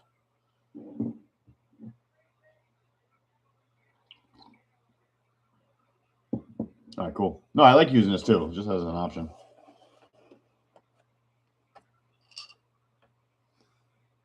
All right, so we have Wonder Boy Thompson, Umar, Volk on the fireworks insert, Jasmine Lucinda. This is number 20. Yep, 13 out of 20. You got Balil, Remember My Name. It's to know. 199. Then you get Tajir out of 125.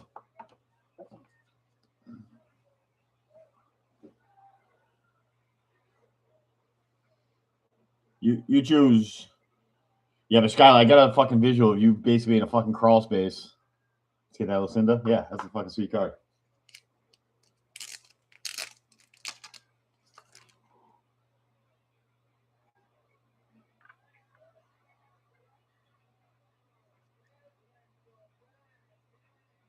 Jasmine.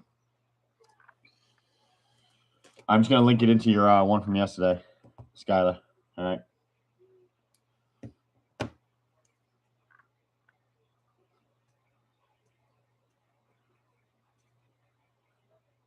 All right, brother. Yeah, no, I got a visual of you just fucking crawling underneath some fucking crazy area. You're pulling out your phone, your cell phone, to get some light down there, and then you saw that I'm online. And you're like, oh, hold on a minute, let me go fucking. I'm feeling lucky. No one can see me down here. I may have gotten a raise, but I'm still Skylar. Yo, man, yeah. Thanks for jumping on. As always, I appreciate you. All right, I got the visual. I'm good for a second. Let's roll. That's awesome.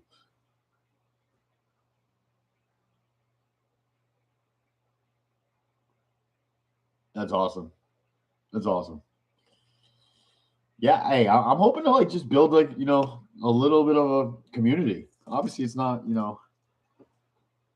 me fucking yelling at you by a fucking into my break or by my fucking guards. It's like a hangout. You know what I mean? I want to figure out the Facebook shit so people else can jump on my bandwagon.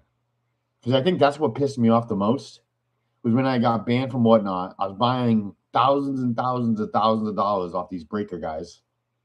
And I was like, hey, can I do this thing on live on your page? Because they have 47,000 viewers.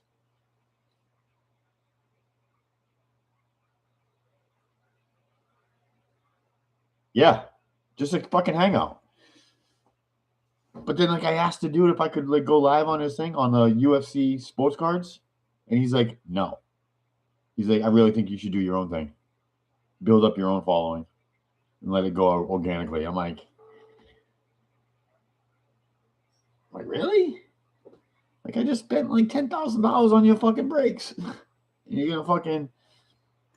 So that kind of rubbed me the wrong way. So I don't really get buy from him anymore. I mean, I'll post on his page, but that kind of rubbed me the wrong way. But then we do those breaks, and royalty. It's like you shoot the shit, tell people to fucking buy. You're making this guy money, telling people to fucking just fill the spaces. Let's go, let's go, let's go. But then I'd be waiting for 3 days to hang out and shoot the shit with the guys, and then the fucking royalty break would be God day. And the royalty break would be 40 cards. And I'm like, dude, that was 30 minutes. So that's why I want to do this shit on kind of. Hold on, Kathy. I did have a decent women's card up there. It just got snagged. Let's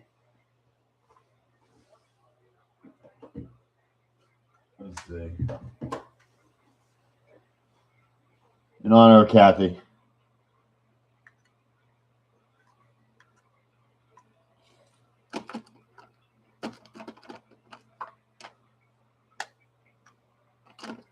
I'll put a little extra grass out there. How's that? Kathy, I feel like I'm gonna put you guys on grounded. Your fucking husband already hit me.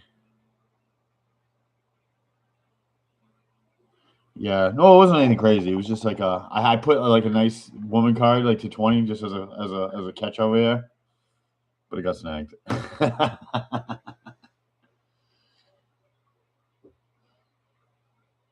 Kathy, you've heard it before, right? Early bird gets the worm, right? There's always early birds in here. Your husband is the you have the grass out, and your husband already hit here. You already hit there. $5 already hit.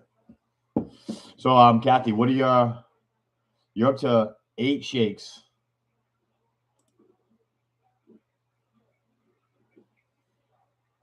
Yeah, you're both gonna be grounded. Yes, I can. You don't know. Yes, I can. I can do it all on YouTube. I can. I'm scrubbing toilets. Hey, I get it. You're making money is what you're doing. You're making money.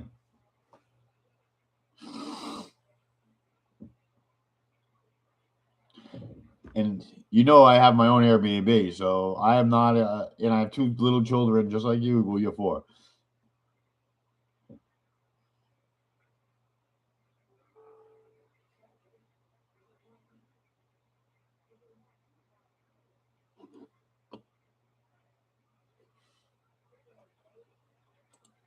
All right. I just pinned your message. So that's what I'm doing now, Kathy. Kathy, did you hear my story yesterday about that chick? You heard my story, right? Did you hear my story? I don't think you did. Yeah, and it's probably cash, and you get some checks, right? You always did everything over. Did you hear a story about my last night, or 2 nights ago? People love the story. It's crazy. It's a crazy story.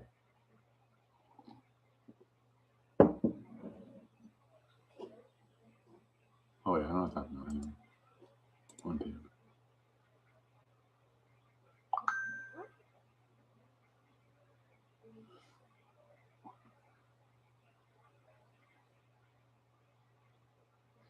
Give me a minute, though. Actually, my lady just sent me a message. Hold on 1 second, Kathy.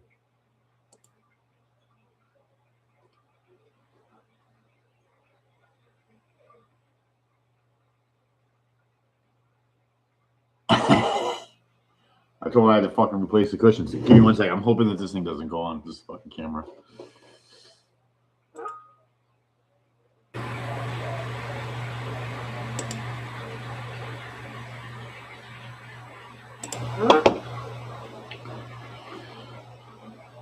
Good morning, Cynthia. Good morning. How the hell are you? Welcome to the BMC Dizzy Bat. Let's go. You're like my morning is crazy. I'm like, oh, we're not telling her something she doesn't know. This is the game. I'm trying to get a, what's the word to put it? I'm trying to get a person onboarded. Okay. I didn't hire them. They got hired in John's team. John Sizon? Yeah, for the MP Beaker. So he went to the screens, but there's one piece missing. I can't get him. So I'm trying to reach Sylvia. But I got her. But now she's off doing something and I can't get back to him. So I just like, what am I doing? Let me just call Ryan. Let me just call Ryan. Let me hang out, Ryan. Yeah, I'm just buying my microwave just shit the bed. Why? I don't know. Like all of a sudden, like you want to know when you're trying to reheat your coffee, and everything works, but it's just not reheating. No, but then like me being the cheap Ryan that I am, like I'm here trying to like fix it and like trying to like diagnose it, like looking at it, and then oh no, I took it apart. I ripped the whole shell off. I'm like touching everything, and then I go look at. I'm like, I didn't even go look at like buying a new one. I just went right into like, how do I fix this? And then I'm like looking online. I'm like, these things are like under $300.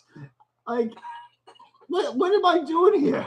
Like, I thought it was gonna be like $1,000. Like usually every appliance is like over $1,000. But if I can like kind of fix it pretty quickly, but $300, that's not worth the time that I nope.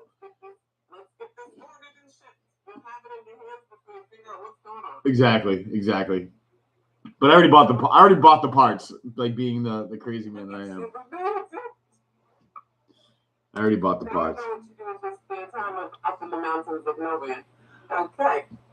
Yeah. I mean, you gotta be frugal up here because like no one's gonna like really. I mean, I even went to Samsung. I put in my zip code, and they were like, "We do not ship to your area code." I'm like, "Oh my god!" I'm like, "Yeah." Yep. I'm like, how is that even possible? I live on a road. I have a mailbox. Like, what makes Vermont any different than anywhere else? I don't know. It's not like it's like a mom and pop like local thing. It's like Samsung. Exactly. There's no excuse for that. It's crazy. Oh my gosh. Can you see my screen? I can't see your screen. You can't? I can.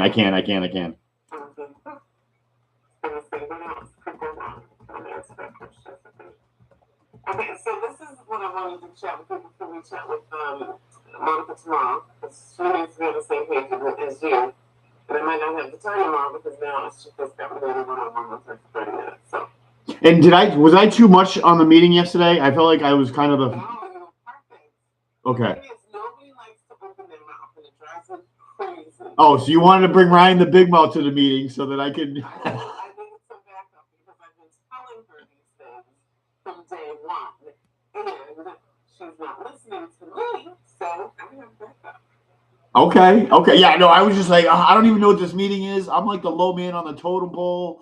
I'm like, but I'm just gonna word vomit everybody, and here I come coming at you. And that's what we needed. We needed to hear it, and I'm glad you chimed in. I was like, okay, I'm gonna say something. Right. I don't even need to prep Ryan for what's coming in. Ryan, just be you. Ryan, I didn't even look at the attendees. I didn't look at the subject. I just knew I was late to the meeting. And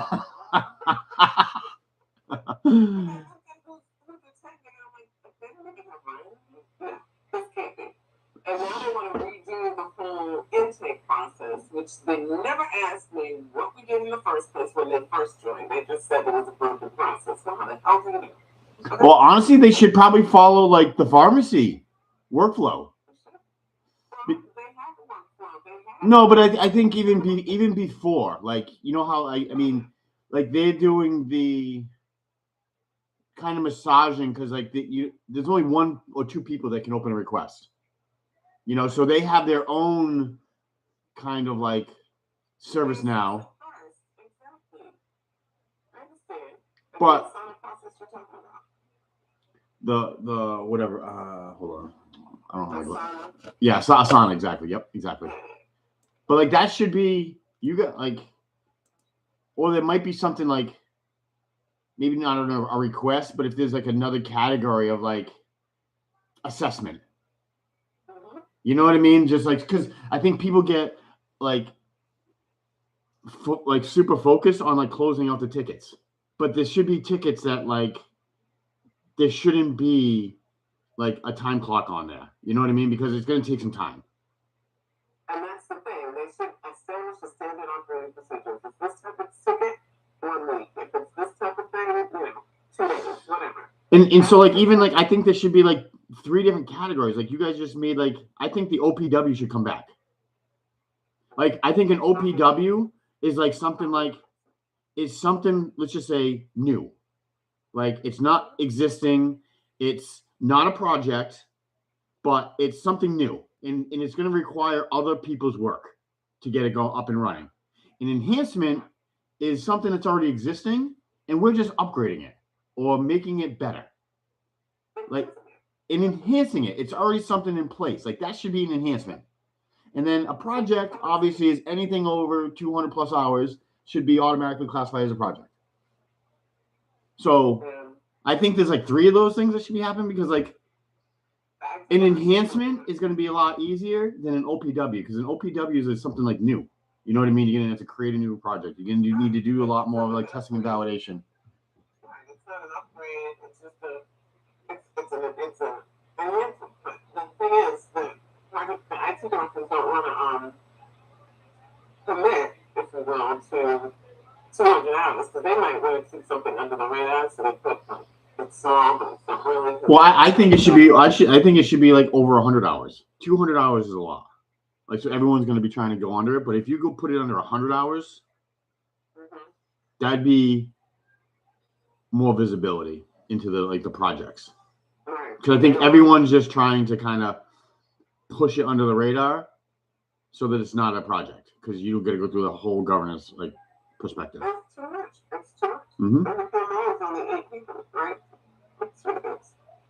All right, so let's align. I think so me and Monica, it's more or less.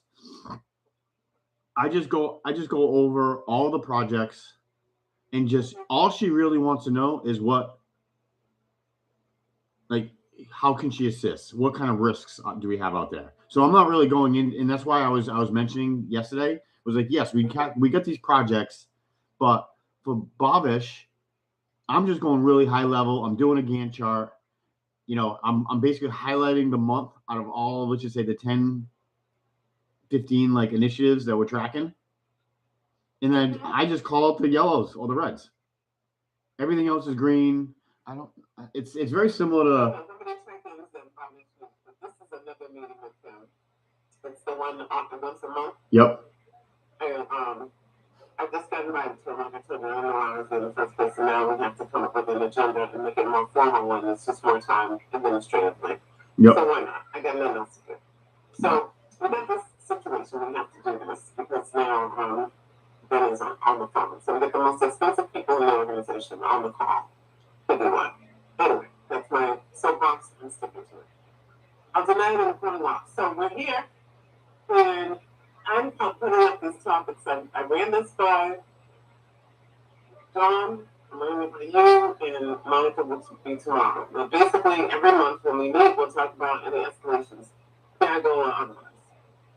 And then if there's any other escalations, I figured John would be the primary person to know that. If he needs to bubble it up, if I have something, I guess, I'll put it there. He wants me to be by himself. Pipeline projects, we'll talk about what's in the pipeline, what's coming. These 2 are coming. I also know that there's the So maybe under the PI goals, maybe just put in the CHS 2.0, in that line, because that's the only really PI one, the major one that we're talking about for right now. Do we have any escalation on it right now? Nope. Okay, then I'm not putting it. Okay, but it's just I don't know if you call that out because you're calling it out below on the pipeline projects. Right, only because the pipeline projects, I want to confirm that this is the only one they have. Because I don't even see the biggest one. I guess that's my concern, Cynthia. Is I don't see the CHS 2.0, and that's the biggest project. Okay. Pipeline is in the backlog. Okay. We haven't started on yet. So if I show you the let's see, FY26. I'll show you the roadmap. The EHR, the pharmacy. We only have everything in the gray is what we're calling the pipeline. It's not started yet. It's just. So we get these 2. We change the names back as you requested. Thank you. And we have medication adherence right here. This one. Yep. This one is a PI one. Okay. But it's not an escalation. So that's what this where did I go? Did I lose my pharmacy? Where's the CHS 2.0? Can you go back to the other screen? Where's the CHS 2.0? Did I see that? CHS is on the other screen. Okay. Marijuana pharmacy. Oh, okay. It's in the, okay. Exactly. Okay, So, cool. Yep. So these are the ones that are in The gray. well, I put this here so everybody knows the name is going back to these two, and they need to leave me alone with these things. Yes. Okay? And that's why I added your name, so we're on the same. So those are the two that are on the roadmap: retail pharmacy, medication adherence, and specialty pharmacy. At the end of the day, there'll be three on the roadmap that are in the backlog. They need to confirm it, deny it, whatever. This will take 5 minutes. Yep. It shouldn't take more than 5 minutes. And then the ticket backlog, Tim, I nation will take some time on that. I think 15 minutes is enough. And then if there's any new business, that's when we all chime in. Anything you want to talk about next meeting or whatever. Yep. 555. Yep. I like it. You like it? Yep. Okay.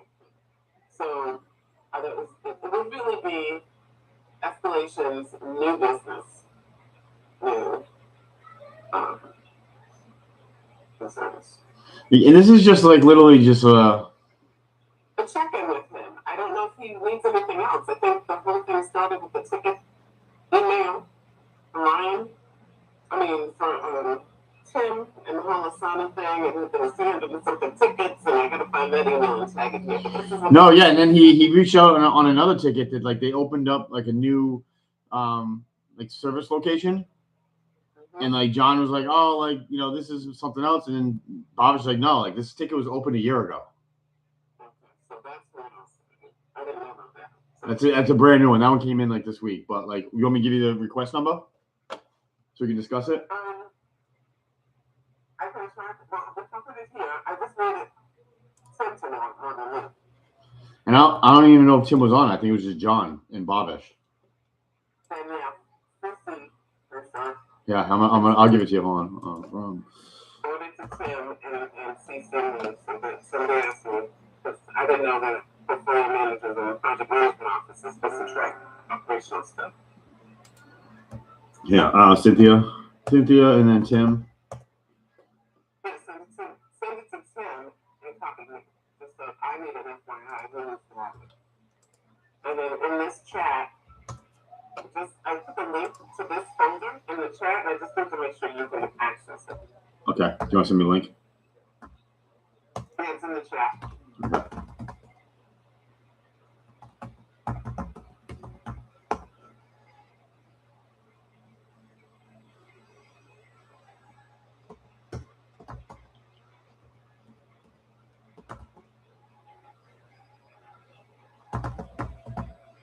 Oh, sorry. I'm sending it to you right now. Here you go in our chat. Pharmacy operations. I'm in. Okay. All right, great. So now, the main thing I need you to validate to me, then I need you to help me with the service ticket. If you can. I'm thinking that the order of magnitude in terms of what Varnish really wants to look at is the ticket stuff, then pipeline projects, and then the escalations. Yeah. Because we don't have any escalations right now. Nope. But I think his biggest thing has been this whole tickets. For sure. Which has nothing to do with me.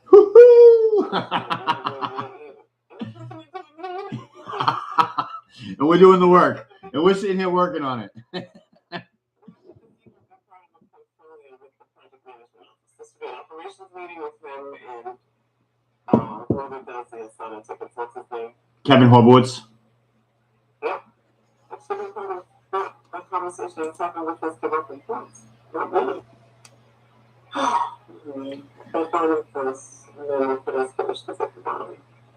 I just think that it makes more sense. We don't have any escalations. If we had some, we would bring it up to the top. So I should just say none.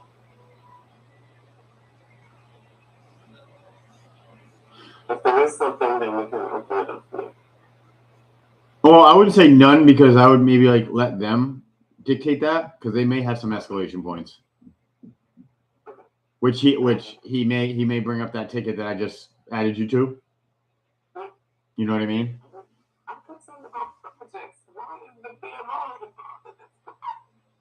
That's service. That's just service tickets. That's not your warehouse. I don't know, but it's not. If you want me to do that, that's a whole different thing. I've got to manage the entire portfolio. All workers coming in doing that. No, that's not your thing. That should be on like John, and Tim to kind of resolve. But I don't think they're holding them to a high standard either. Like they're. I don't know what's going on, but it's there. It's just I don't know. I'm gonna try to tell. Like the fact that there's tickets that are a year old is crazy to me. It doesn't make sense. They should have closed them if anything. No, they need to be holding these analysts accountable. Like with my team, it was like you needed to call them back in 15 minutes. And then you needed to have like a progress within like 24 hours to 72. And then I would get a report that if there was no updates in 2 weeks, it got flagged. You know what I mean? So it's like you need to be proactive, not reactive about this crap. Well, that's just it. I had a call center. But I'll tell you this right now, it's not the PMO's problem to deal with. That's for damn sure. Nope. No, your swim lane there, Ashita.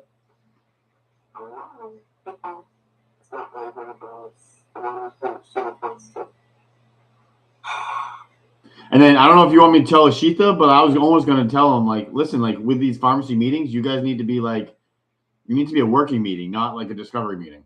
I don't know if you want me to go into that, but I know Monica and Babish were like, Benny needs to be on the same page.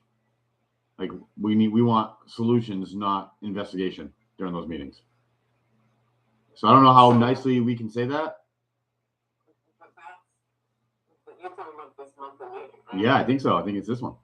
I think on solutions, we need to know the issues up front so that we can address them. But I think like Benny's kind of asking about all these questions as like we're kind of like discussing them. Like she's going into like the investigational kind of phase of it. But like they want to be kind of working on solutions, not discussing the problem. Why is it even part of Benny's world? She shouldn't be in there because Babish brings the VPs. He doesn't. He avoids the chain of command. He goes right to the top. I don't think the PMO needs to be part of that. No. If it's not project related, why? Well, because it's probably digital strat. I don't know. It's that's. Well, it's just digital strategy, but she only does. I don't know. Maybe that's why they just. He's probably either going to report to Benny or Joy. Like that's his two contacts. Okay. So I understand his perspective, and then Benny wants to show that she at her level has something to do, so she just says it on the PMO. Yep. And I really don't understand how. No, it should not be. I mean, it should not be. That should be on John. If I'm the business portfolio manager across the operation, then I should be reporting into Babish or you and making this an organizational-wide issue. Let's hunt and find a solution and then come back to Babish with the answers. Yep. But if it's not related to the project management office, in which I'm the portfolio manager for all things EHR pharmacy, being one of them, then I would speak to an issue. If it was medication adherence or a new project or something else like that, we need to find out what was going on. Yeah, let's do that. But I'm a little lost. I'm with you. If you need me to help in any way, like it's not your problem. It's not my problem, and the audience will come where you're going to chime in at some point. I just don't know when that's going to be. You let me know. You know I'm good at it. I know. I'm going to pin you. Okay. I'm definitely going to pin you on that. So, this looks good to Yep, me. looks good to me. Yep. Okay, great. And then the other thing, I don't know if you can help me with this or not, but I am lost, and I'm trying to get this person to start Epic on Monday, and she needs her laptop. Right? Mm-hmm. So new hardware requests. Where is that? Hold on. I'm gonna. Related items. New equipment. Yep, exactly. Yep. Okay. And then I need to get the person on. But Cynthia, this isn't your fucking job either. But they reported to me. They gave it to me this week. At 8 p.m. as contractor or not. You need to be asking for more money. You need me to be a negotiator. That's what I said. I say not to this. You I'm need to, doing governance and PMing and portfolio managing and yeah, you need to be my agent. Listen, man. I got you. and the person isn't even, I mean, I just got them into working, so where do I get their name from? No, so I maybe just go, if you already put them in the workday, just go into Outlook and then just try to find that person because they're gonna need an AD. They're gonna need an AD account before they can get their laptop. Because then because what they might do, because it's like, a stat, let's just say, request, they may just send a link to that person and then they'll have to but they're gonna need an AD to just, let's just say, credentialize that laptop before they send it out. So I think the first step is making sure that if you have already a request open, that the service desk has opened up and created, a user login for that new employee. That's the first thing, because if that's not done, you're not going to be getting shit. Because I think they're going to want to kind of send them a Teams link to their personal email, have them, share the screen on the laptop, log in, then let the network, let's just say, update, and then they package it up and ship it out. Yeah. Oh, this is just so much fun. Okay. Well, I don't have anything scheduled for. Do you need help? Sylvia is really the one that hired her, and then all of a sudden she became what the hell? How did that happen? Why didn't you hire her first and then go on to me? Hey. That would have made more sense. If you need help, let me know. I do have a little bit of free time today. Okay, I'll let you know. So from here, I don't go to the equipment order. The first thing I need to do is... You need to make sure that they have an AD, active directory account. I would call I would call the help desk. the help desk, yes. Or just email, who's the team lead? Or Chris Hussey. I would just be emailing them, open up a request real quick, and then just call them. If you want to, expedite it. Because I think it's a third-party vendor. So they're going to need to basically, like I said, AD first on the BMC side. Then they're going to need to, get that hardware request working. But it's, I think, a third-party vendor that does it. So I would probably just even open up 2 tickets right off the rip. And then once you get the AD, then just rip the next one over to that other group. Okay. So I'm going to talk about something else on healthcare. But if you do need help, you're out of bandwidth, I can definitely help you, Cynthia. Right. I used to work with Sylvia. I used to work on Sylvia's team, so I can, if she needs, she knows how I am.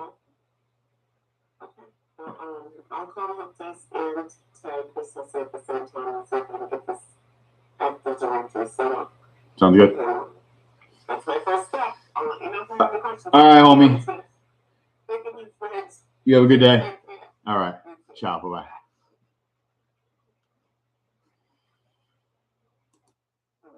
All right. Sorry about that. Kathy, you still on? No. My bad. My bad.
Oh, yeah, my bad. Yeah, it's like, sorry, boy, but I kind of do them.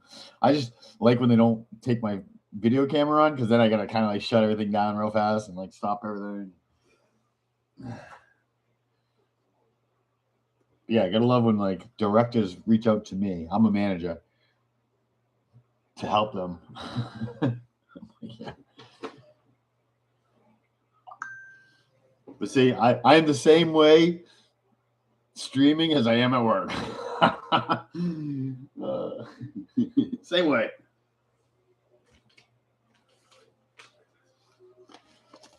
Hey, Kathy, you want me to send Chris?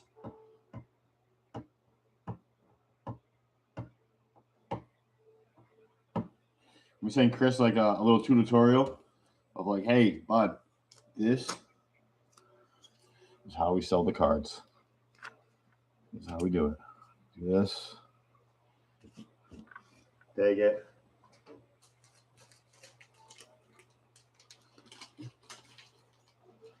I reuse all my little things that I get from people, just in case it ever rains.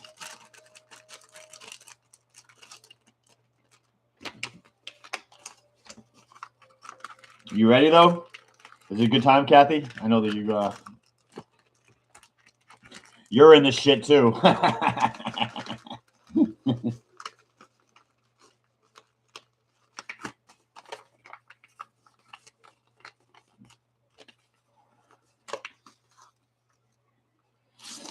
Yeah, do you feel like, Kathy, like, I feel like in the Airbnb and Verbos, like people leave the places like pretty good, like in the end.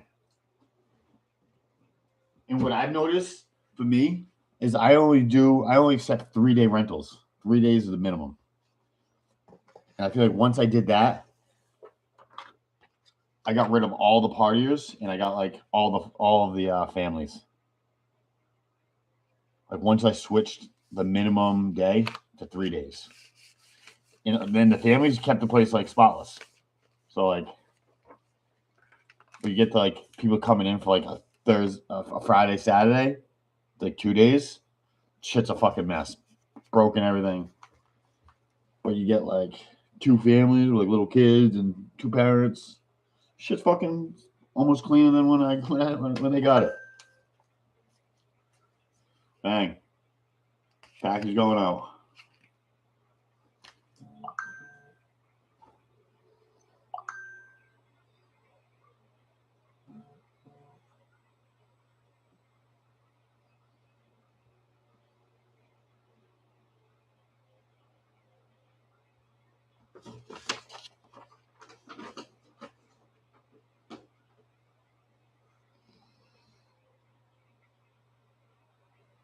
This is a good one. Sold this bad boy. Whew. It's gone. I think I paid like $190 for it, $180. Sold for $232. I'll take it. 20%. 20%.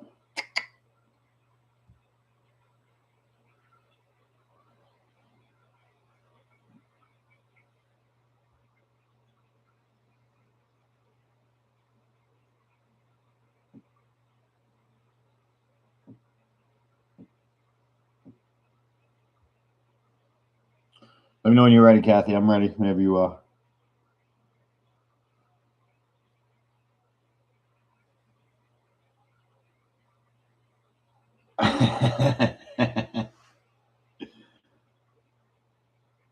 Yeah, no, I'm nuts.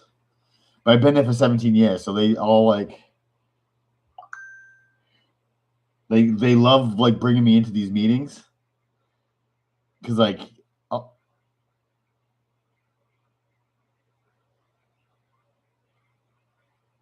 let's go. All right, what the fuck?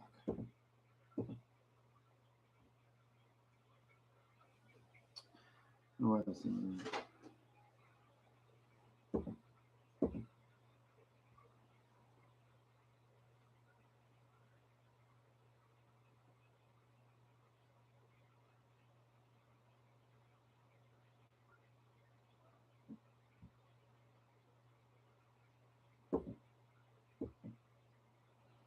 this fucking eBay app. It's like sucks. Like every once in a while, it's like I just printed it, and now whatever.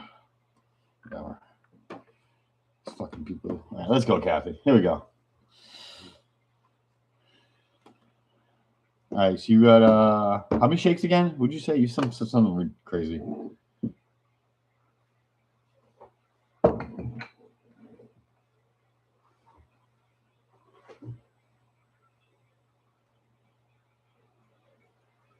And do you want to do the old school way or the robot? You get options. You get options.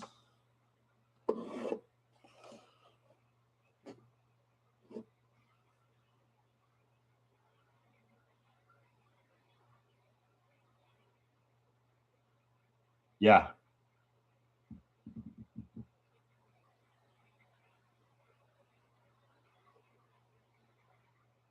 No, I saw a big difference once I did that. How many shakes did you want? Did you said it was a 7 or something? I'm trying to.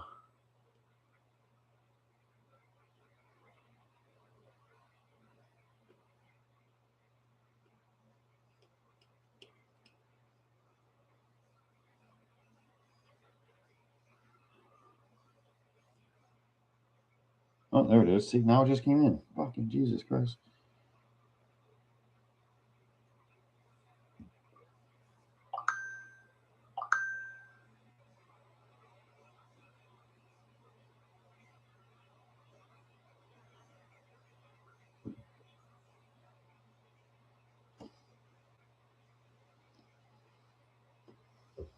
Let me know how many shakes you want to do, Kathy.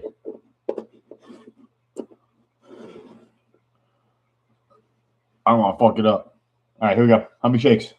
Talk to me. Talk to me. I'm ready. Swirl. 7? Is that 7? Is that what you said? It's just something different on the shakes. I know the numbers are the same.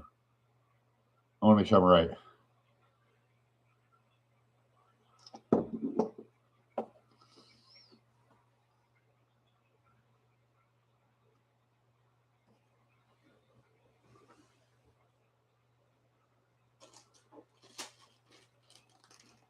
Yeah, just let me know how many shakes, and then we'll get going.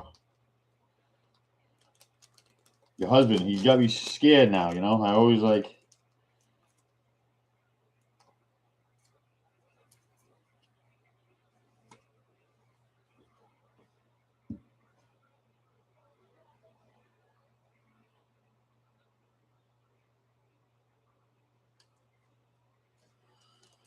Are you hearing me?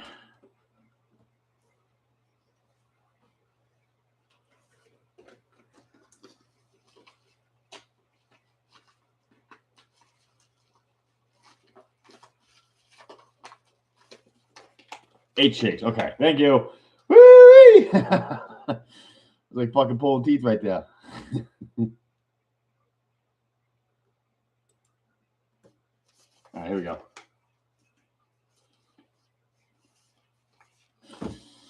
Good luck, Kathy. Let's send it.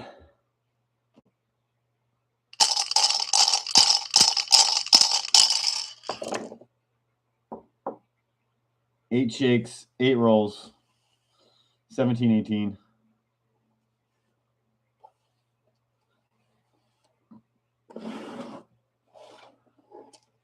$13 on 8.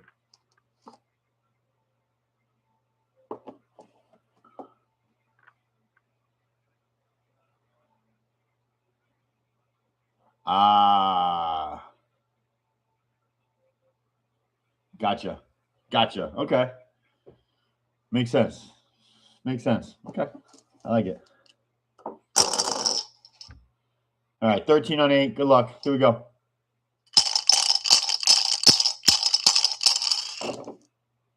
Oh. Fuck. They're all high numbers. Fuck. 24 and 7. 24 and 7.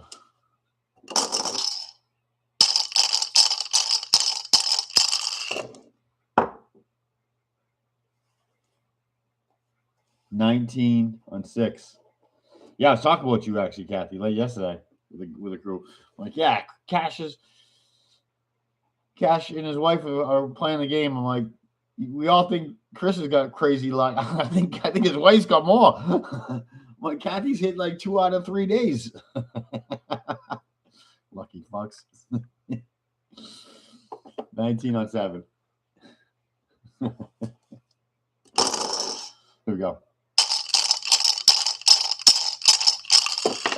We'll do another one. Get all excited. All excited.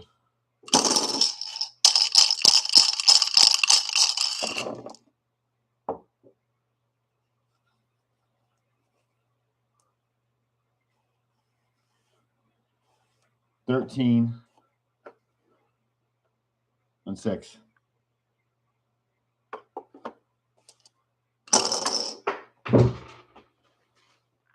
$13 on 6.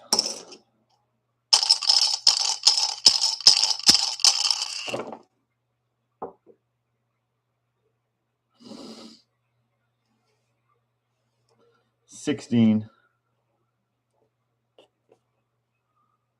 on 5. Kathy, we're gonna be watching the fights on Saturday. You're gonna be putting in a card. Putting in a card. You and Chris should do it together, and whoever wins.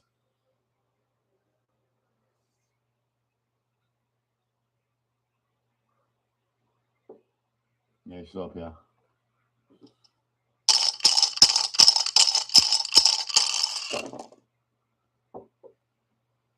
$15 on 5. 15 on 5.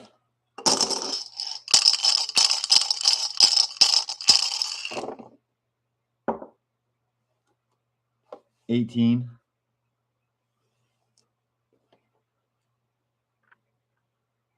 on 4.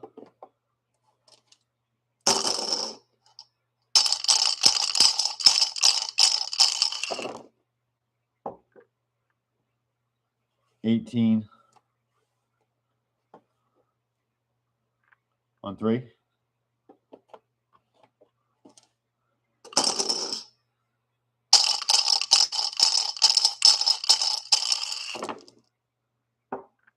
Oh, there you go.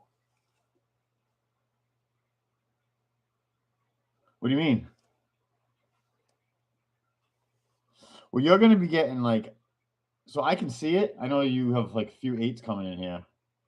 You can see what's going on, but you get like, I see it, but then you got to remember it's going back to you by the time you see it. So you're like, I'm seeing it in half the time that you're seeing it.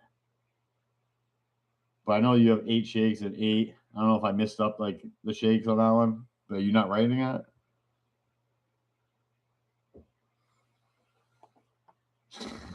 You're starting to sound like your husband now. Hey, but you did get 17. You did get 17. 2 more rolls. On 2. Back up to 4.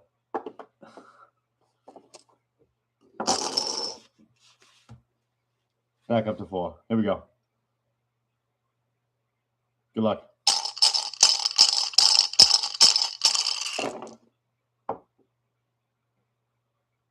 $11 on 4.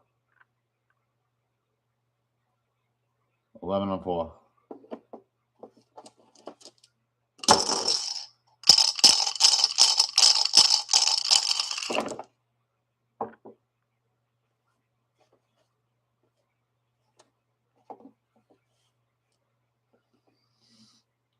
$15 on 3. 15 on 3. Go, Kathy.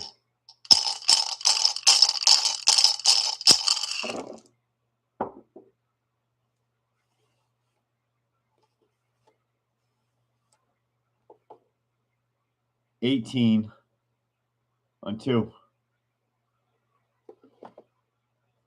All right, good luck, Kathy. Here we go. 17, 18 are a banger.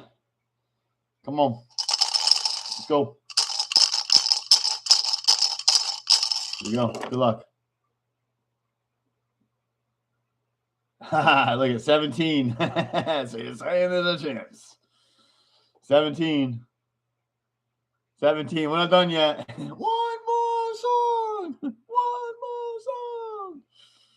Back up to 2. No, wait. Back to 3. That's your last one. Yep. 3. Here we go.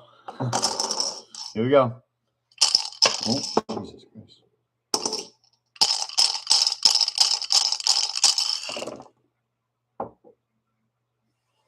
$10. 20 on 3. 20 on 3.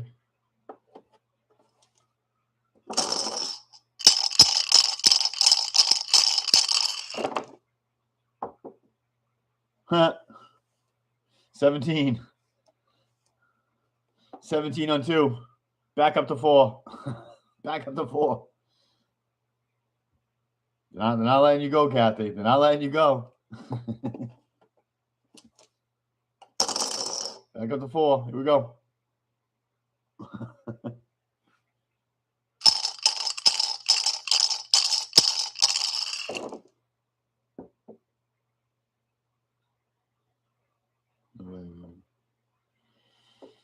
Yeah, okay, yeah. So you both do your own. But how me and my ex used to do it is like we would do our own, but then whoever won between the two of us didn't have to pay for the next week. So it's kind of like you're going against like the chat, but then you're also going against each other for who's going to be paying for the next week. It's kind of like a almost a double-sided gamble. Oh, fuck, huh? Look at that. Jesus. It's on 3. 11.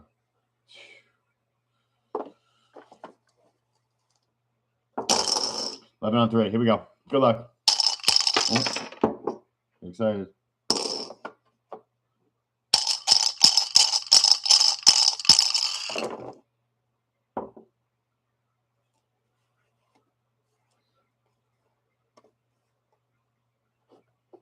$16 on 3.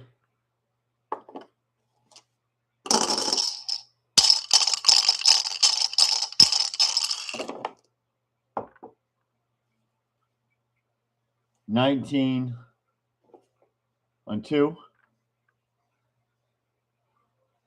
Last roll magic. Here we go. We've been here before once or twice. I think twice.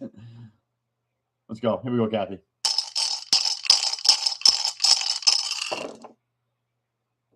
Fuck.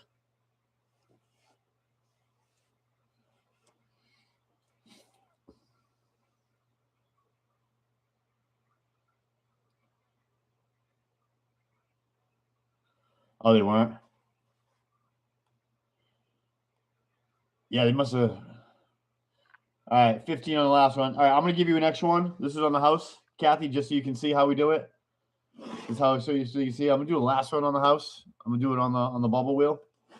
All right. So normally you say 8 shakes. I hold this down for 8 seconds instead. So here we go. 4, 5, 6, 7, 8. Here we go. It's a bubble wheel, just so you can see it. 19, 20. Fuck. We tried. 20. 20 out. We tried, Kathy.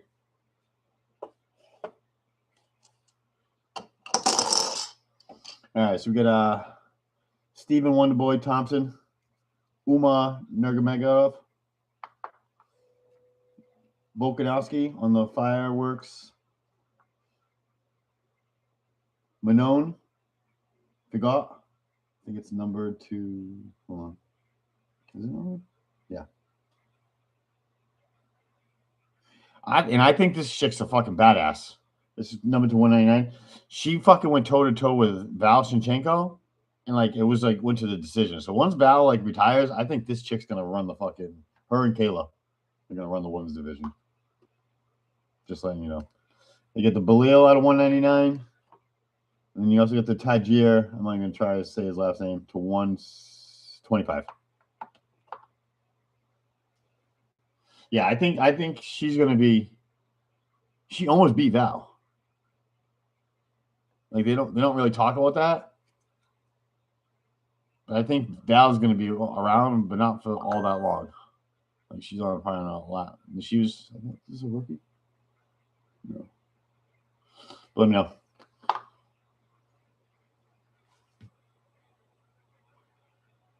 You want the?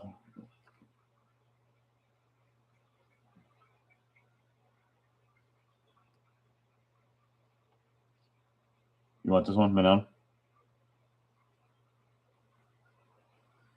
Yes. Okay. Cool.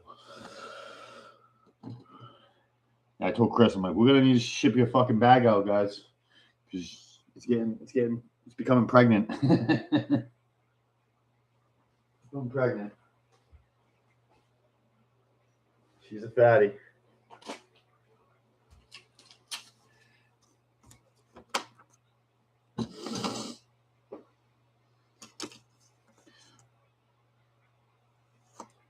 Yeah, thanks for jumping on, Kathy. I appreciate you. Appreciate you and Cash.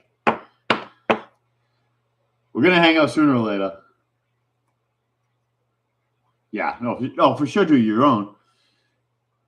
I just like the competitive. I mean, I suck. I was the worst one out of everybody. No, it's kind of fun. You know what I mean? And I feel like UFC is almost like a weekly thing now, so it's like almost like football. Cash, Kathy.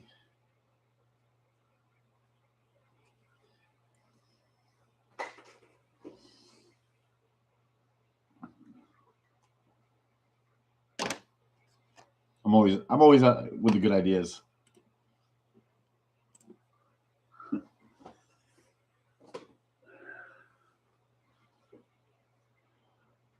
I always get good ideas, I think.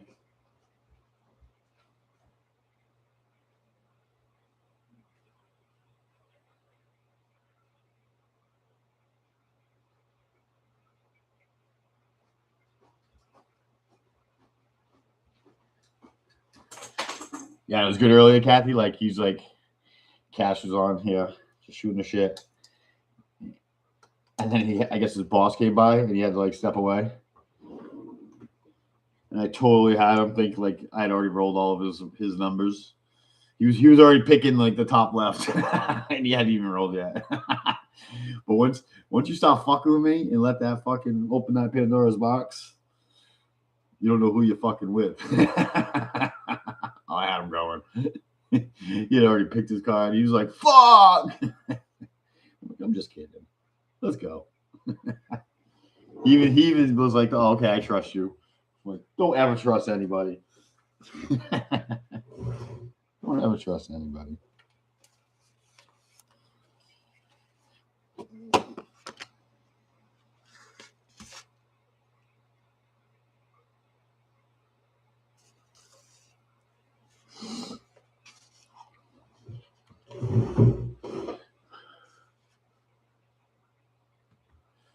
I gotta list a lot more of my cards.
Yeah, it's fucking real slow, huh? Holy shit. Let me see. Make sure I did this right.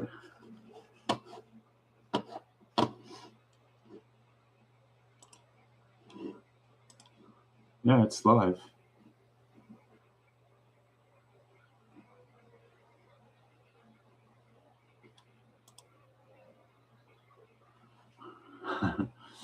You think so? I don't know.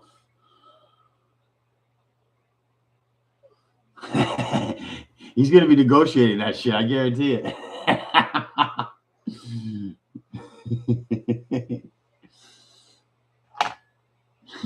He's gonna be like, that would not have been.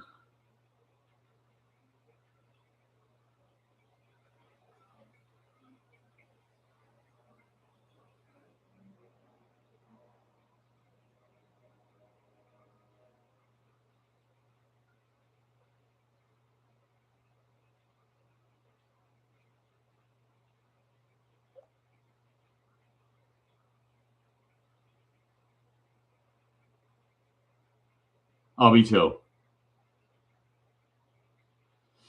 Why like it's so frequent now? Like I think that's just gonna build up the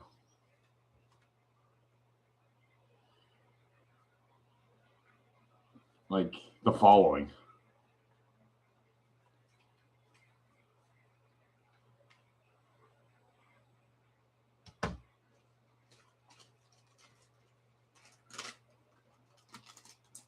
Yeah, I think that's really gonna help. Like being consistent, you know what I mean?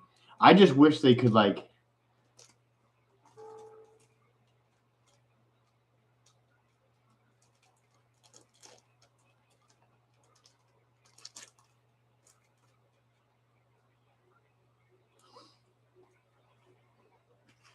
yeah, your husband made me buy it. I like have it.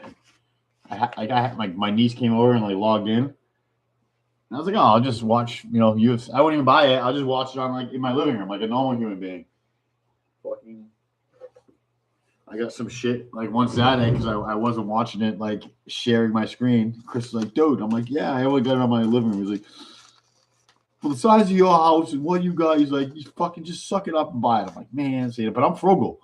Like if I can get it for free and just go like watch it in my living room, that's what I'm gonna do. That's what I'm gonna do.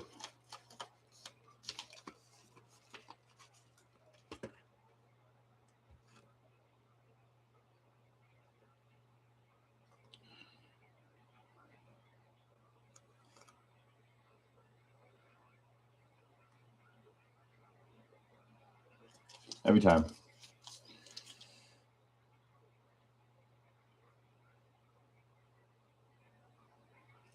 Fuck it.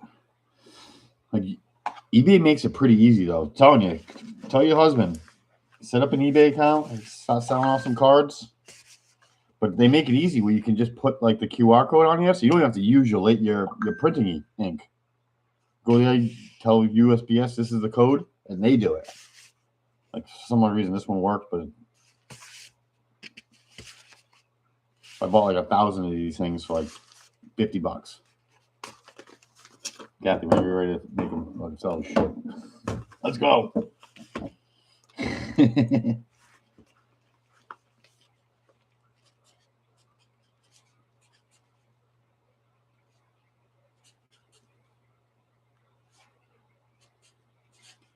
I'm getting surgery.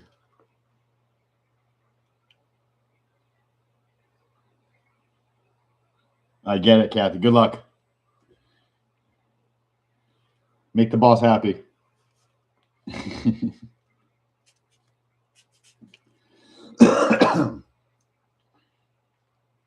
Get it. Get it.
I mean, to make that money, you gotta, stay hard to the course. Stay hard to the course.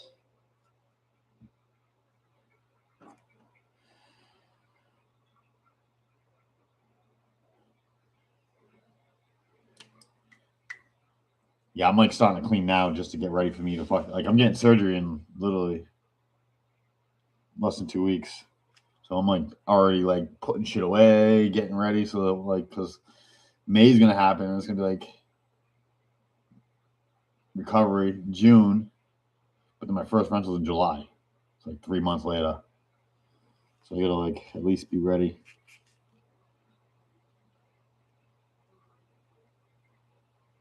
I think I can, yeah.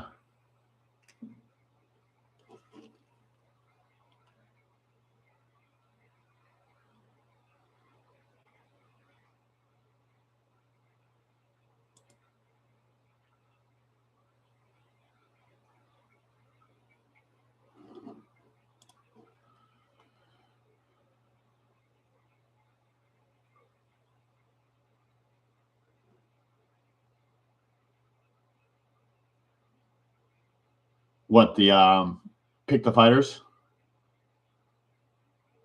What are you talking about? I can do that. They're coming tonight. Yeah, my ex is going on vacation with her boo, so she won't even see shit. But I was at this bar that like this girl told me like who this guy was. Like she's like, oh, you know your ex is seeing Bucky Tardif? I'm like, no, I have no idea who that is. So I saw her yesterday. I'm like, oh, like I think she's going on vacation. She's like, oh yeah, she's like, I was talking to Bucky like last week, and he said he was heading to Florida. I'm like, oh, okay, so that confirms it. They're going. And she's like, Ryan, do you know that Bucky's last girlfriend was like a legit, like, Ryan, I'm not even kidding you, crackhead? I'm like, get the fuck out of here. She was like, yep, like legit crackhead. I'm like, oh, no wonder why she likes him. He'll give her all the attention. Legit. And the guy's like in his 30s, has already had a heart attack from drugs. Like, do I say something to her? Like, dude, don't even bring this fucking dude around my kids. Do you know what your boyfriend was into?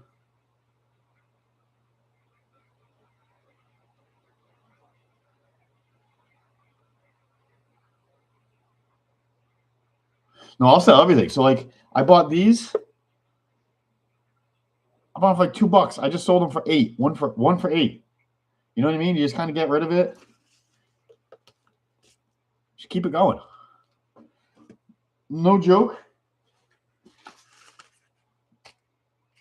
It's probably about $350 more just in these 3 packages. One was a Nate Diaz, like a $250. Another one was a Islam Auto. I got it for like I'm sold for like $183. But you do everything. You just keep it going. Kind of put down like a minimum price. If it sells, it sells. But if it doesn't, it doesn't. Whatever.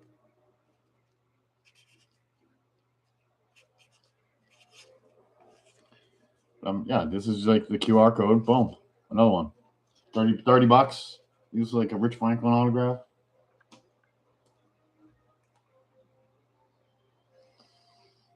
But if you can find deals, Kathy, and like hold on to them, like if you can like buy some shit and not have to sell it, but then sell it like the week of the fight, like that's where you make the money. Like Hamzat and Sean Strickland, you could have probably bought Sean Strickland pretty cheap. He just won against Fluffy, but he's fighting freaking Hamzat this week.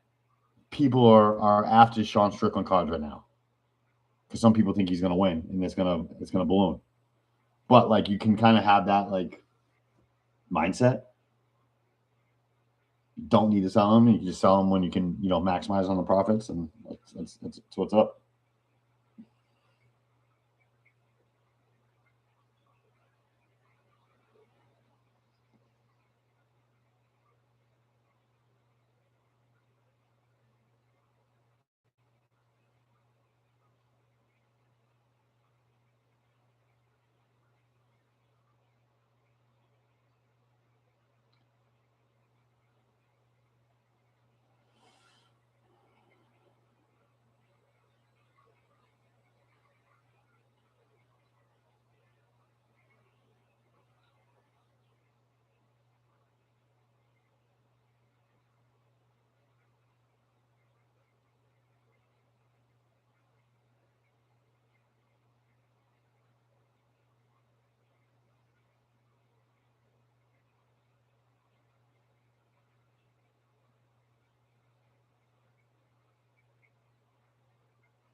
try a favor.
cozy sleeping area, a compact living bunk.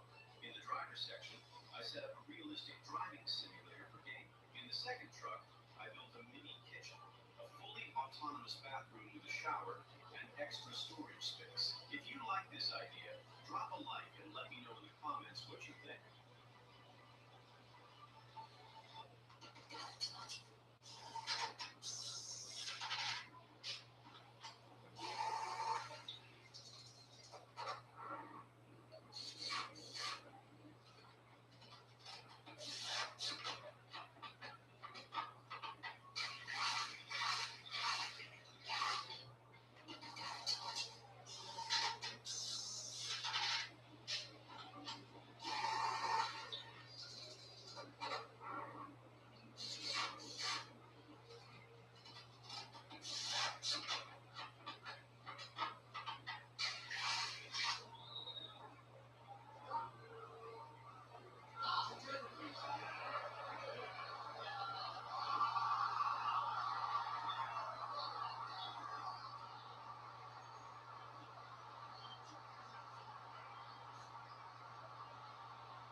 Sir, you are getting sued by Disney regarding your handmade Star Wars lamps. And they were singing, "Bye, Miss American Pie." Sir, first thing you want to do is twist off the tie. And fear free you off the bottom 4 grams of meat. What you want to do is expose the skins of dry with 2 days on top of the next thing you want to do is place it over a glass of water. Place it somewhere well lit away from the direct sunlight. So you'll see that a bunch of roots have grown. Then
Charlie on this record.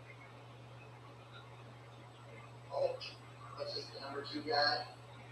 Little Hulk, 25. He's the number 2 heavyweight right now, isn't he?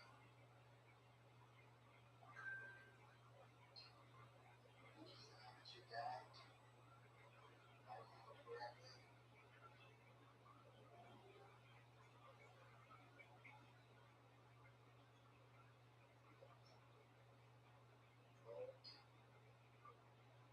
We got a little Madonna auto on the tractor.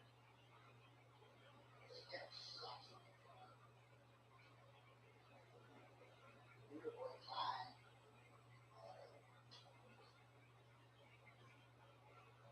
Nothing crazy. Nothing crazy.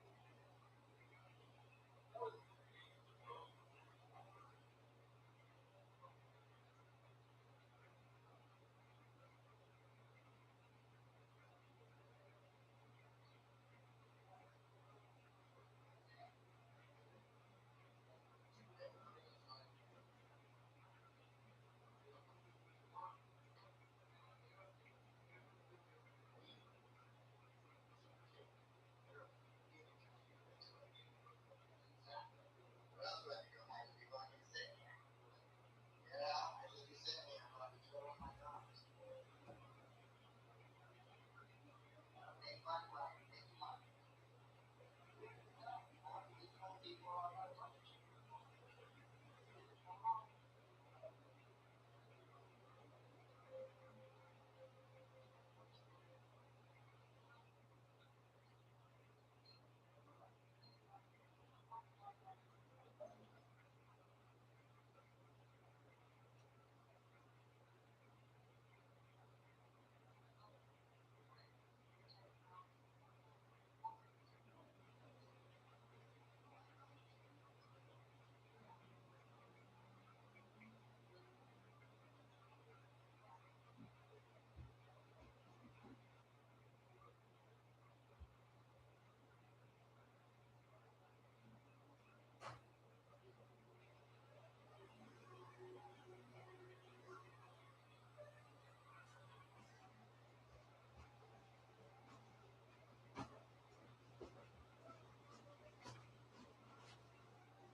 Order list.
It's this easy to list an item.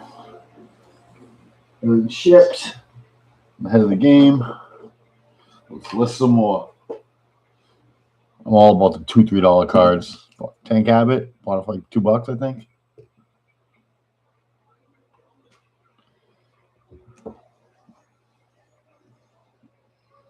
Photo, boom.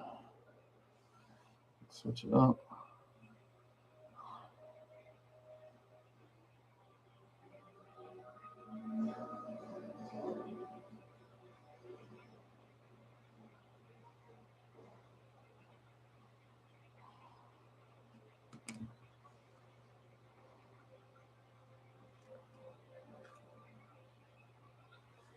Boom. We're done. Title.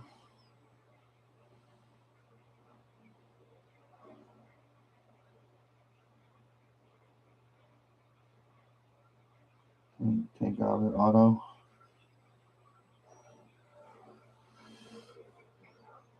We're gonna do the work.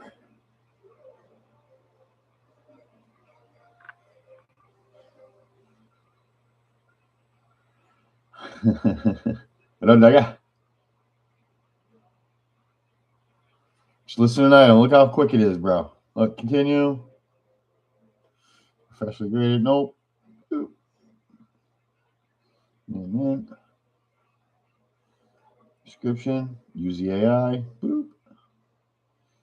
Backspace. Continue. List for 99 cents. Auction. Oh, wait. Auction, yeah. I'm trying to do quick. 5 days.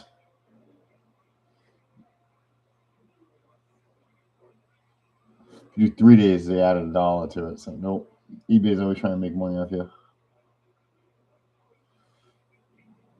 Scheduling starts. 9.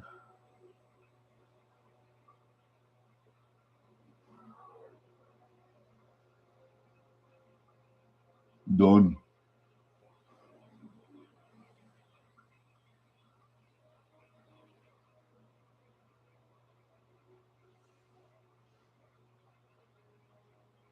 I always do 1 ounce.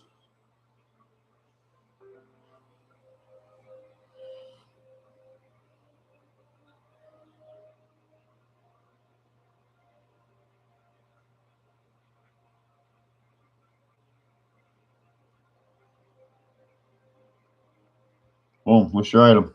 Let's go. Dude, you know what's cool? Cash, I was telling, watch, I'll show you. So basically, I'll show you right now. It's my Gmail. So, like, you don't even need to do it with eBay, which is kind of cool. So, basically, they pay for the shipping. Better ship this one out.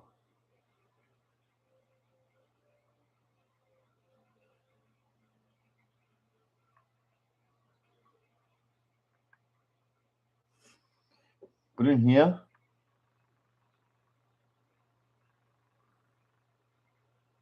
I know. I'll show you in the app. Like basically buy it and it sends you in it. Let's see, hold on. Okay. So I'm selling. Like basically, you don't even need to print anything because all you're gonna do orders.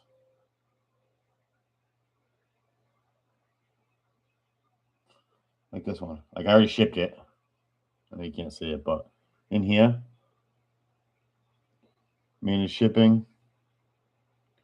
So like in here, like just this QR code, what I do now, Cash, is basically there's like probably like an 8-digit. You can't see it. Fuck. Let me see.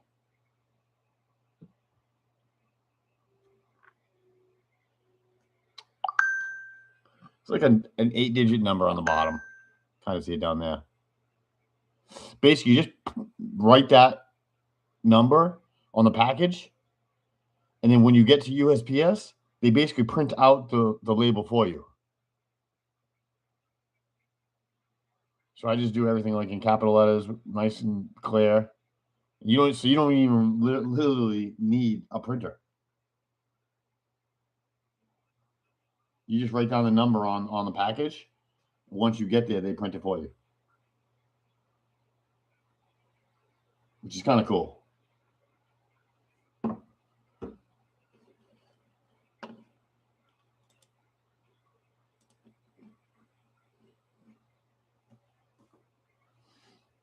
Because it could just like.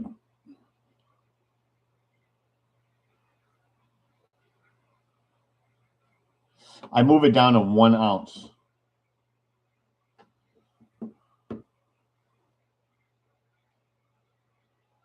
No,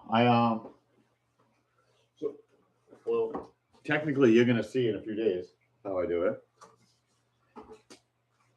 So I always take my extra fucking little cellophanes that I get my cards in. I keep them. I have a box. I bought 1,000 of these. I bought 1,000 of them for like $60 or something like that. And it's got fucking bubble. It's like got like the bubble inside. Basically, any fucking card. So like you really only sell one card, but a slab is going to be your biggest card. And then basically, I just write that fucking number right on here, that like QR code, that 8-digit number, and then I just bring that to the post office.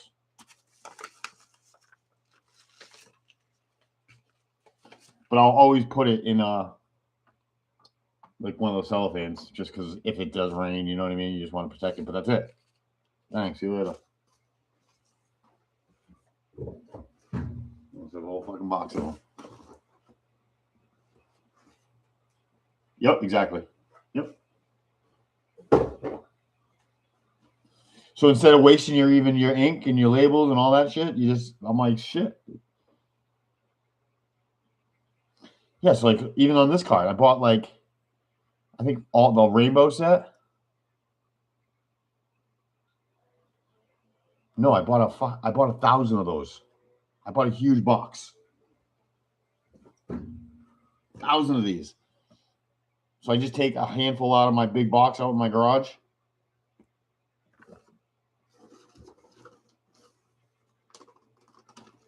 Yeah, I'm not buying them there. Yeah, they charge you. But the buyer is paying for shipping, not me.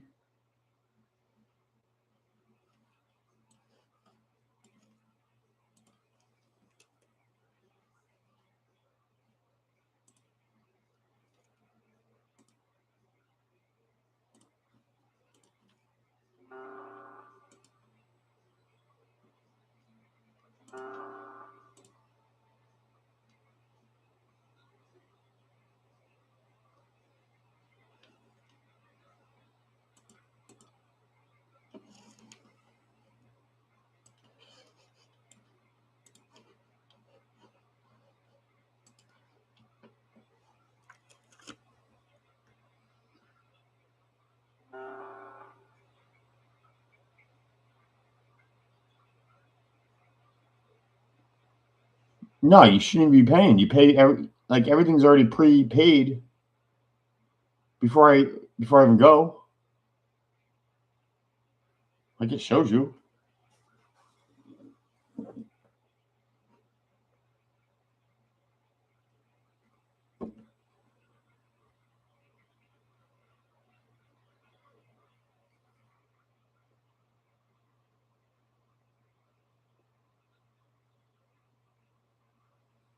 Those are all my orders.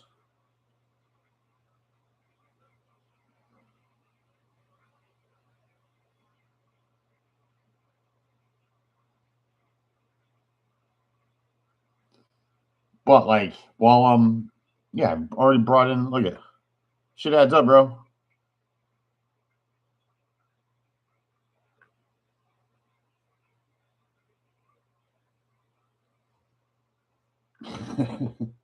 You know.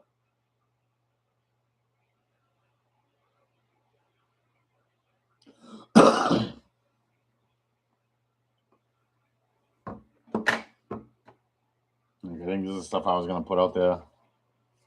This is like the active stuff.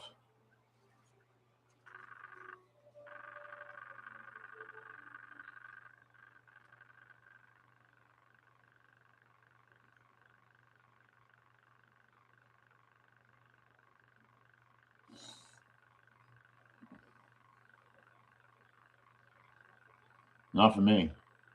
I mean, I'm not giving them anything. I'm basically, they're printing out the label. I'm not giving them any money. I didn't do set. Yeah, but you probably fucked it up by putting a set price.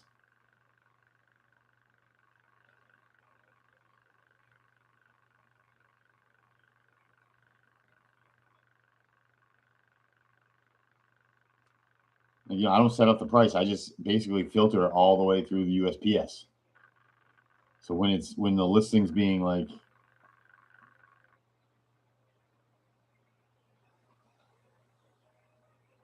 I ain't the fucking app guy. I mean, I'll listen on the item. Hold on. Actually, I can just relist Islam. Let's see. Inactive.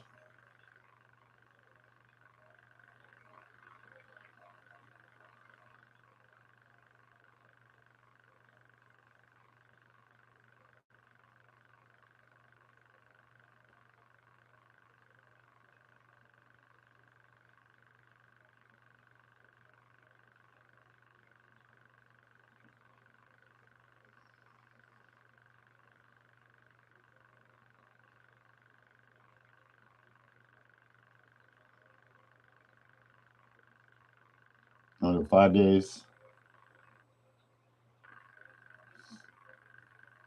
I'm gonna do 125.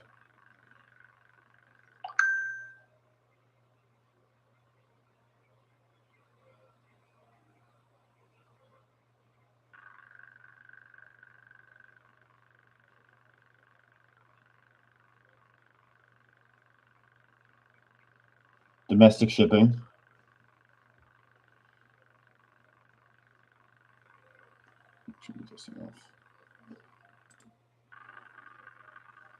Yeah, so basically it's like shipping only. In here, I'll do like 1 ounce. Just so it's like, it's a fucking card. Backspace. Bang.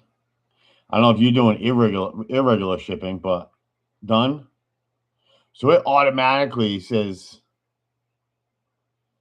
it's already highlighted to USPS, 2 to 5, but it's going to cost the,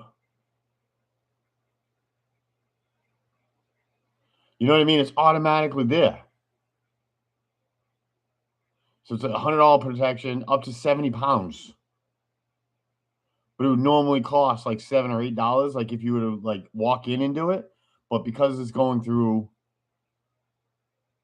like the app and they got a special deal, like I could do it here, priority, and then I choose that the buyer pays it. You know what I mean?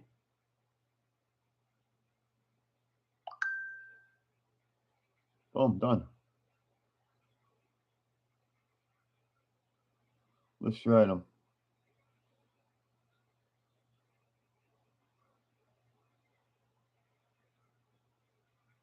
Boom.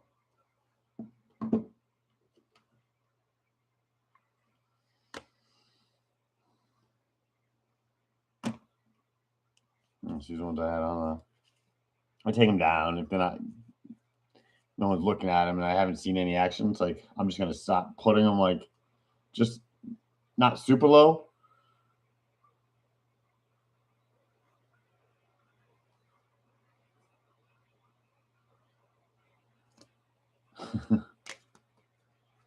Yeah, you let that shit all like default into it. You know what I mean?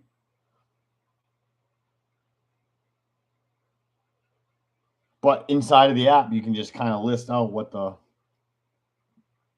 weight is.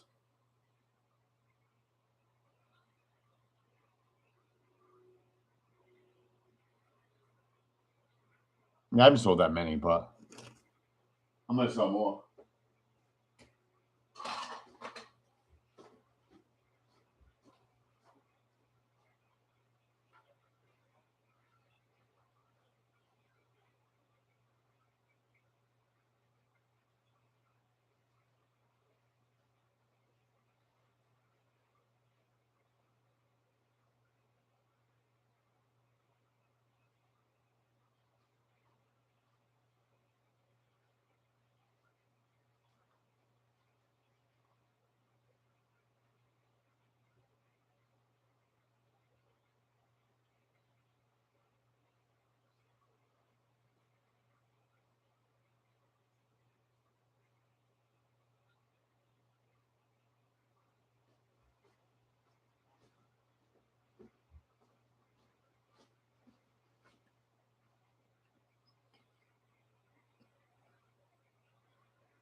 Yeah, no.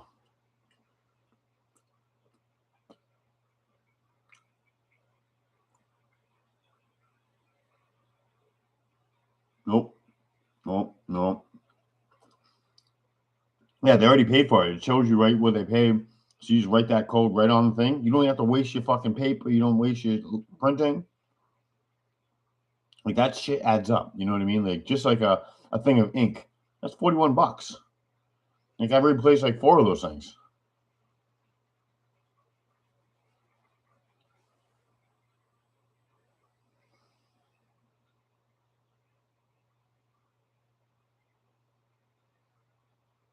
Yeah, no. Nope. No, because they get like a 20% discount if they go right through USPS. You're welcome.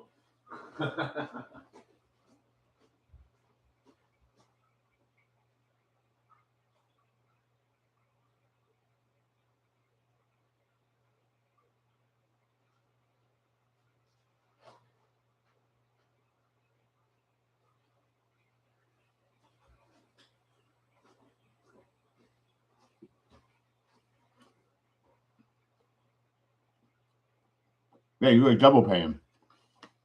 Probably.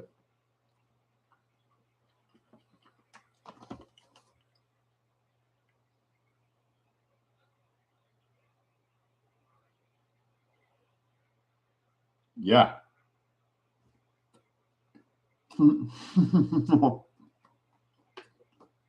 You're probably double paying. Shipping.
Yeah.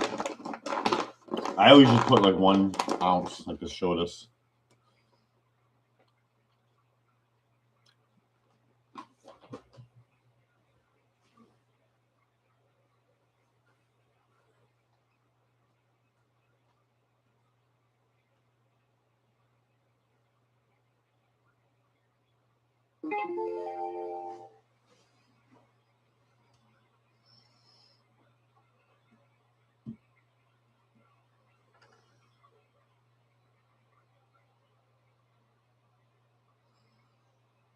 Let's go.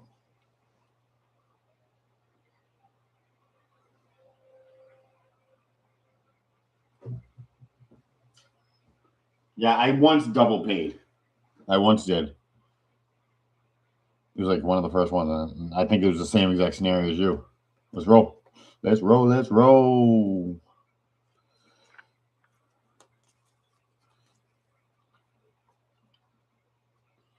Let's go. Let's go.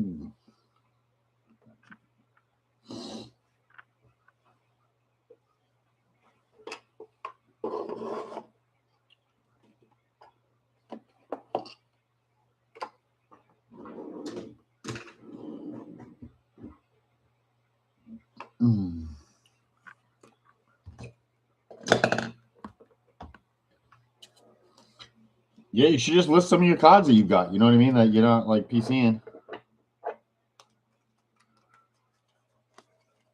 Shit.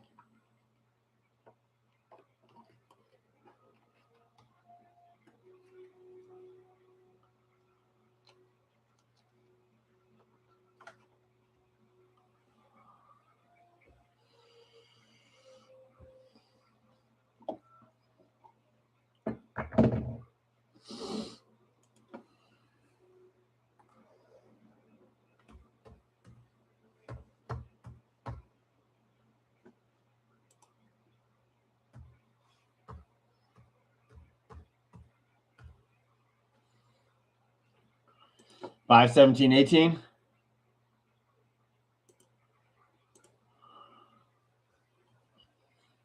Let's get it. Let's go.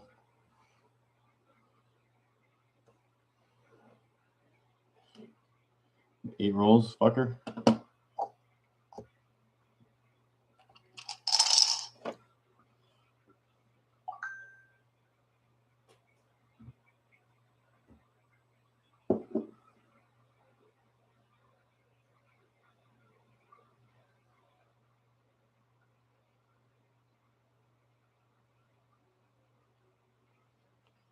Here we go. Good luck, man. You here? Make sure. I got rid of one of these. Just confirming. You know you. Always trying to fucking work me. Let's get it. Good luck, my man.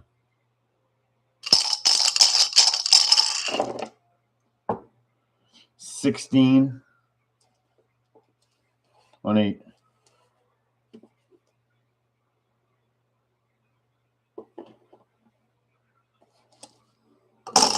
Have you done any research on your picks for the weekend?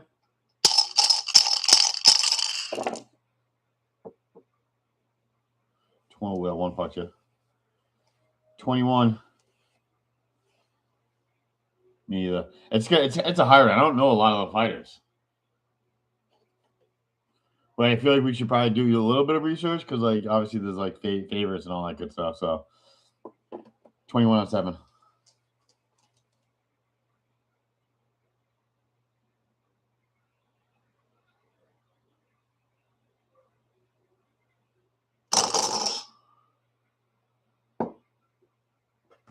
Yeah.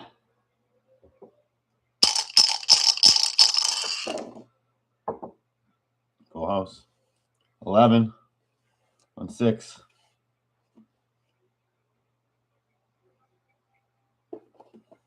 Old school banger.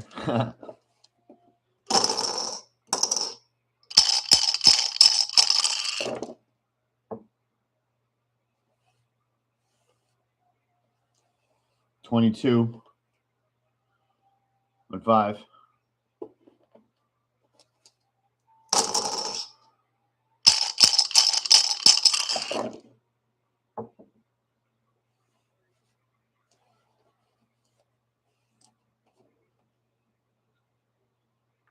$14 on 4.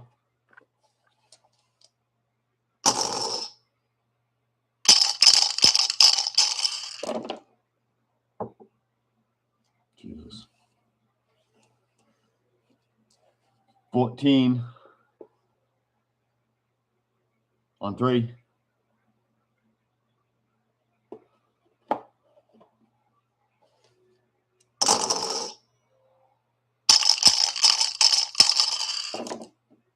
Whew. 5 fucked you. 10 on 2. It's crazy how these dice roll, man. Some people get fucking lucky with like 1 or 2.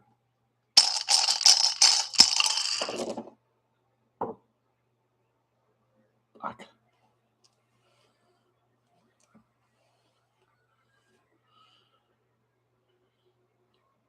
$20 out.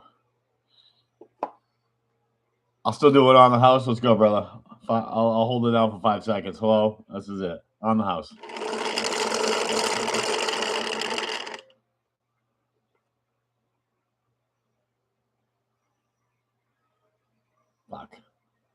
16. So close. We almost came back. We almost came back. We could do it like this. So we got to do a fucking little slow roll fucking reveal.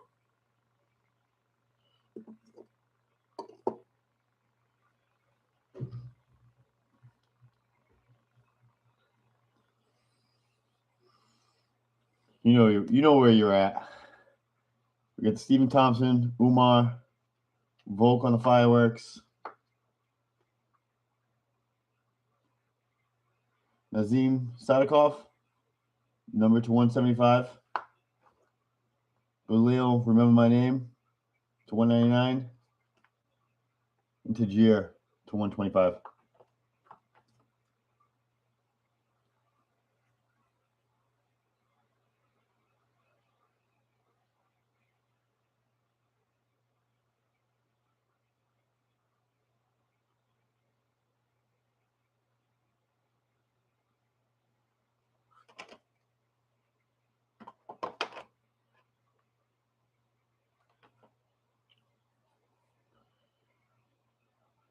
Umar. What am I going to go out to him? Jesus. Oh, that's nice. Prates working.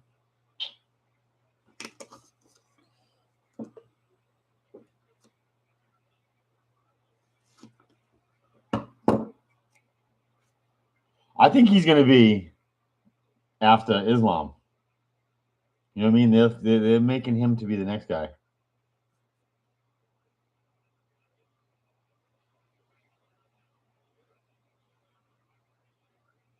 Who's that? Who's that back tattoo? Pretty fucking intense.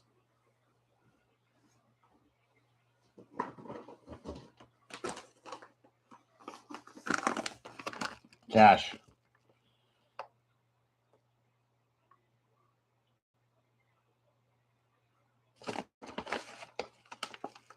You guys are almost pregnant again. Baby number 5. Baby number 5.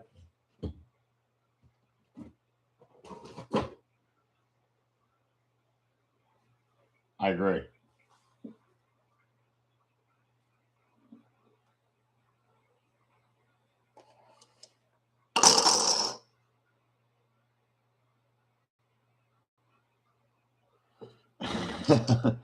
Well, now there's 2 of you. You know what I mean? There's 2 in there.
I don't either.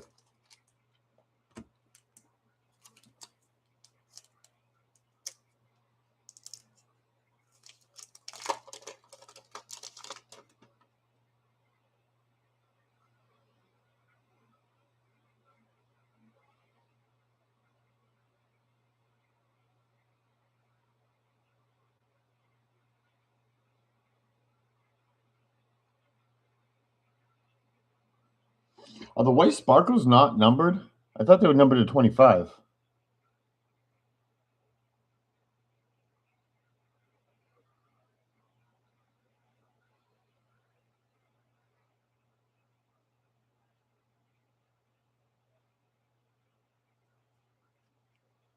I don't see anything on it. What number? I thought these were. It's a white sparkle one, but it's a 25. It's just. Those SSBs.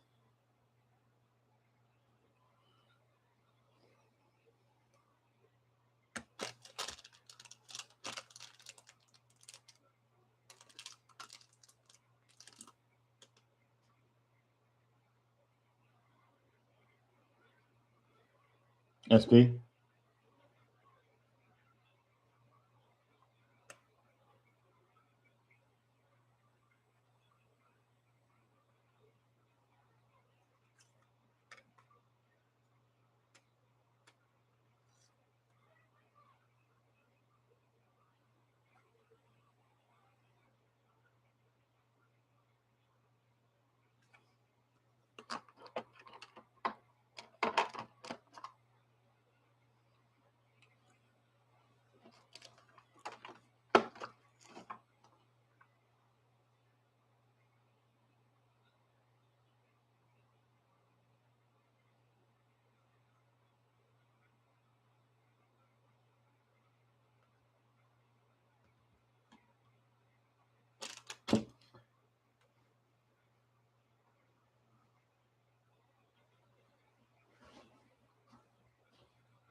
This thing's sick.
Fucking sun's coming out. Fuck yeah.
morning was very slim. It was happening very, very slim.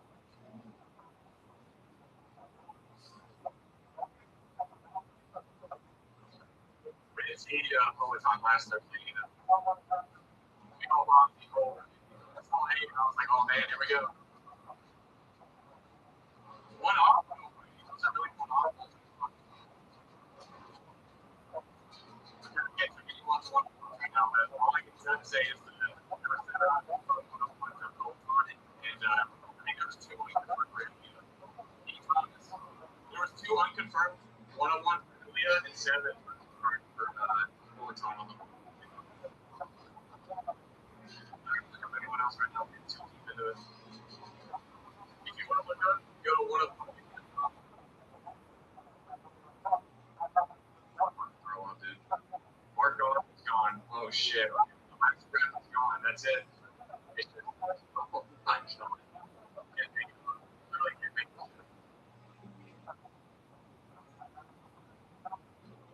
Can't make it up.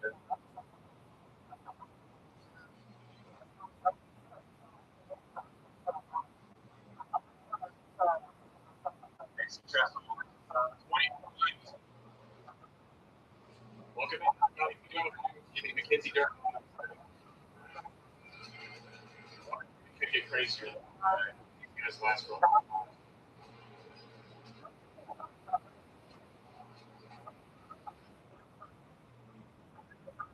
Oh shit, it's gonna summon the next one again. Tiger.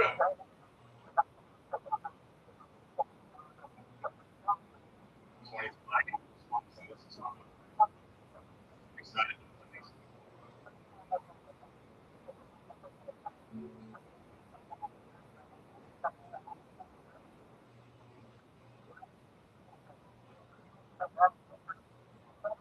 Rosso is gone.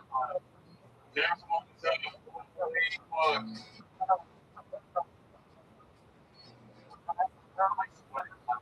Actually sweating.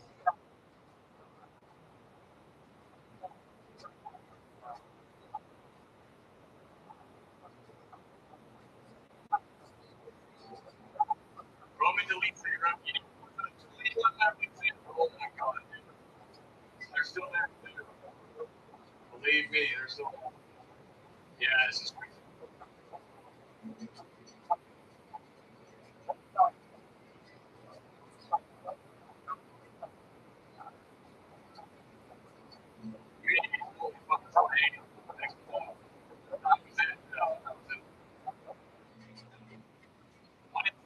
Right?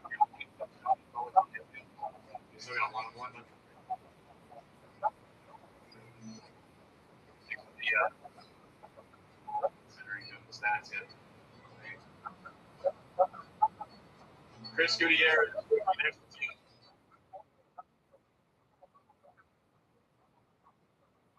Insane.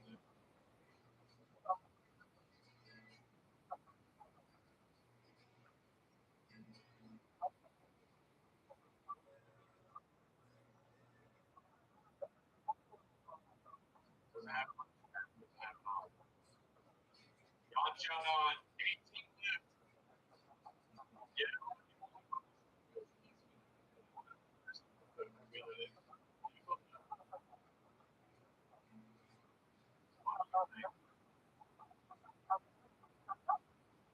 My palms are really sweaty. I'm fucking like fucking insane.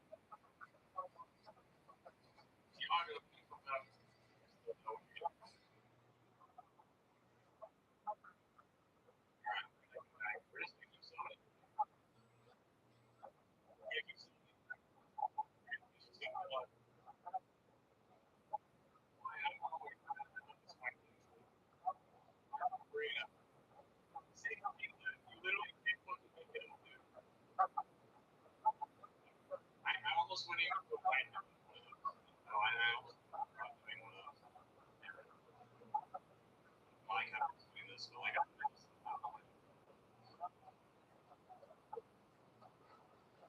man.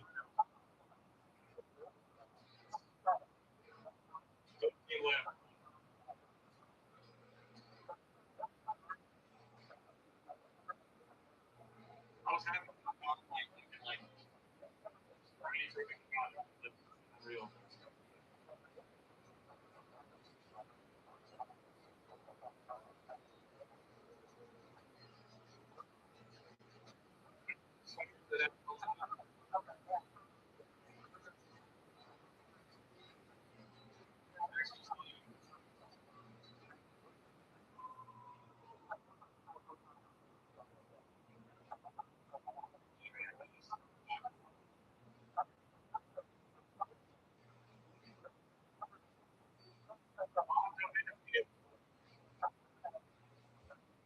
they're still on there. I just look. I keep checking. Like I said, it's unreal. 13 left go. Every day he goes.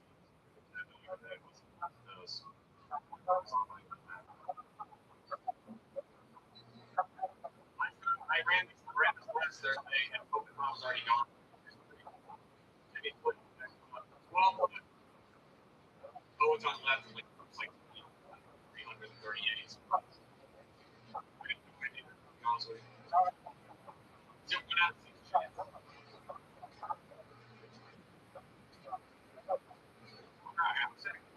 That's all. Figured out.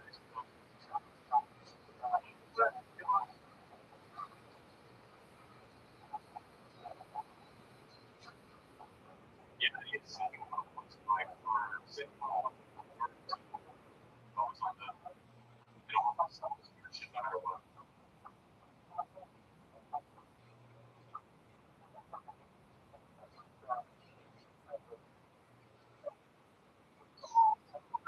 baby, come on, Grizzly. Come on, Grizzly. All right. You're going to give us some. All right, here we go.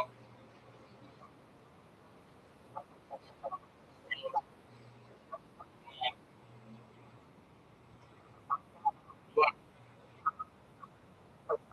1 in 10 chance.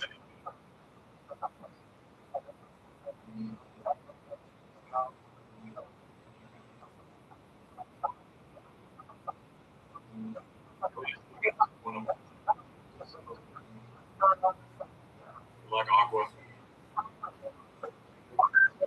That'd be crazy.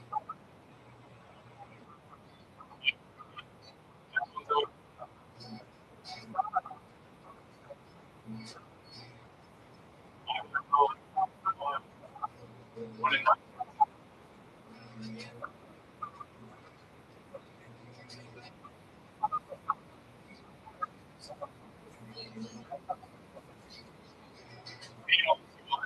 Yeah. He goes. Next one down.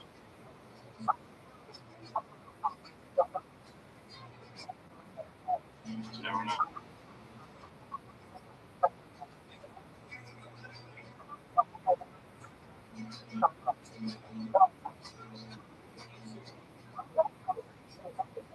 Barkley. Next one's out.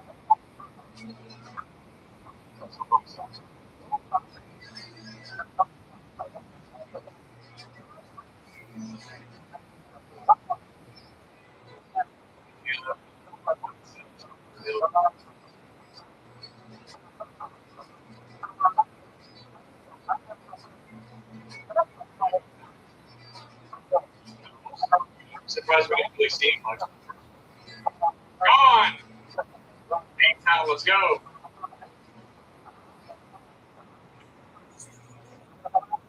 Alright. Taking 2 fighters. Alright, taking 2 fighters. Take 2 of them. 2 fighters. We'll get 2 fighters in the stuff. Oh no. 2 fighters in the break.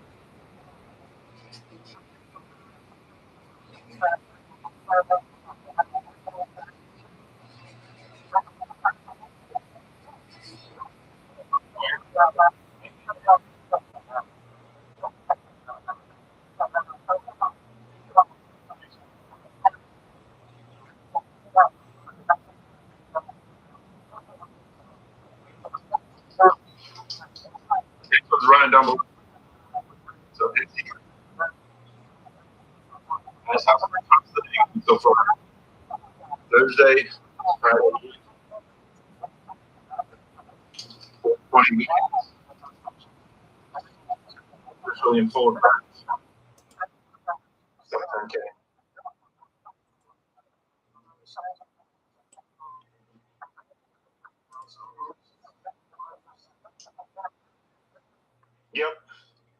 Yep, we still have 2 autos live, 13 packs remaining out of this box, 2 autos live.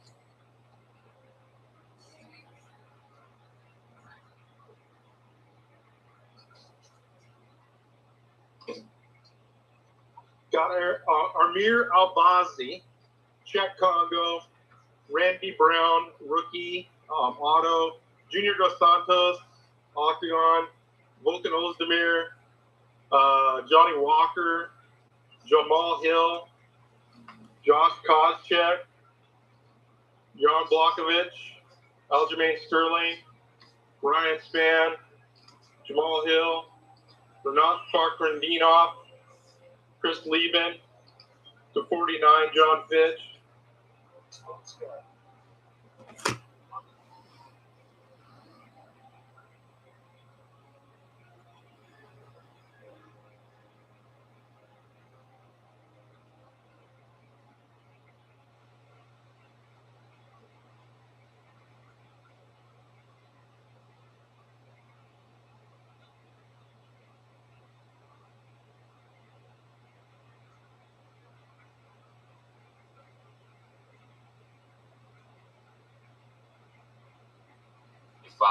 Luke Rockhold to 10, Figgy Moreno to 10, Arlovsky to 10, Gahn to 10, Emmett to 25, Song Yadong to 10, Vitor Petrino to 10, Volk to 8. Tell me, this is the stack we're clearing out of today. So you guys just ask and you shall receive.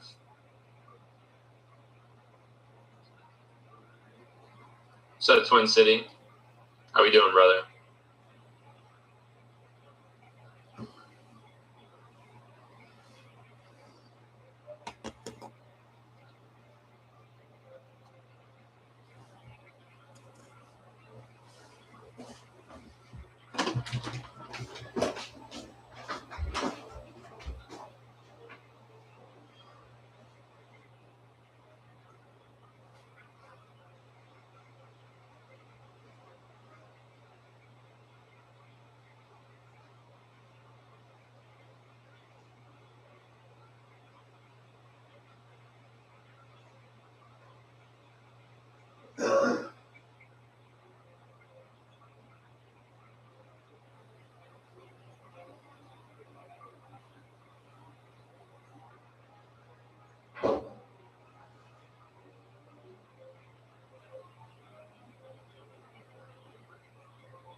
Mm.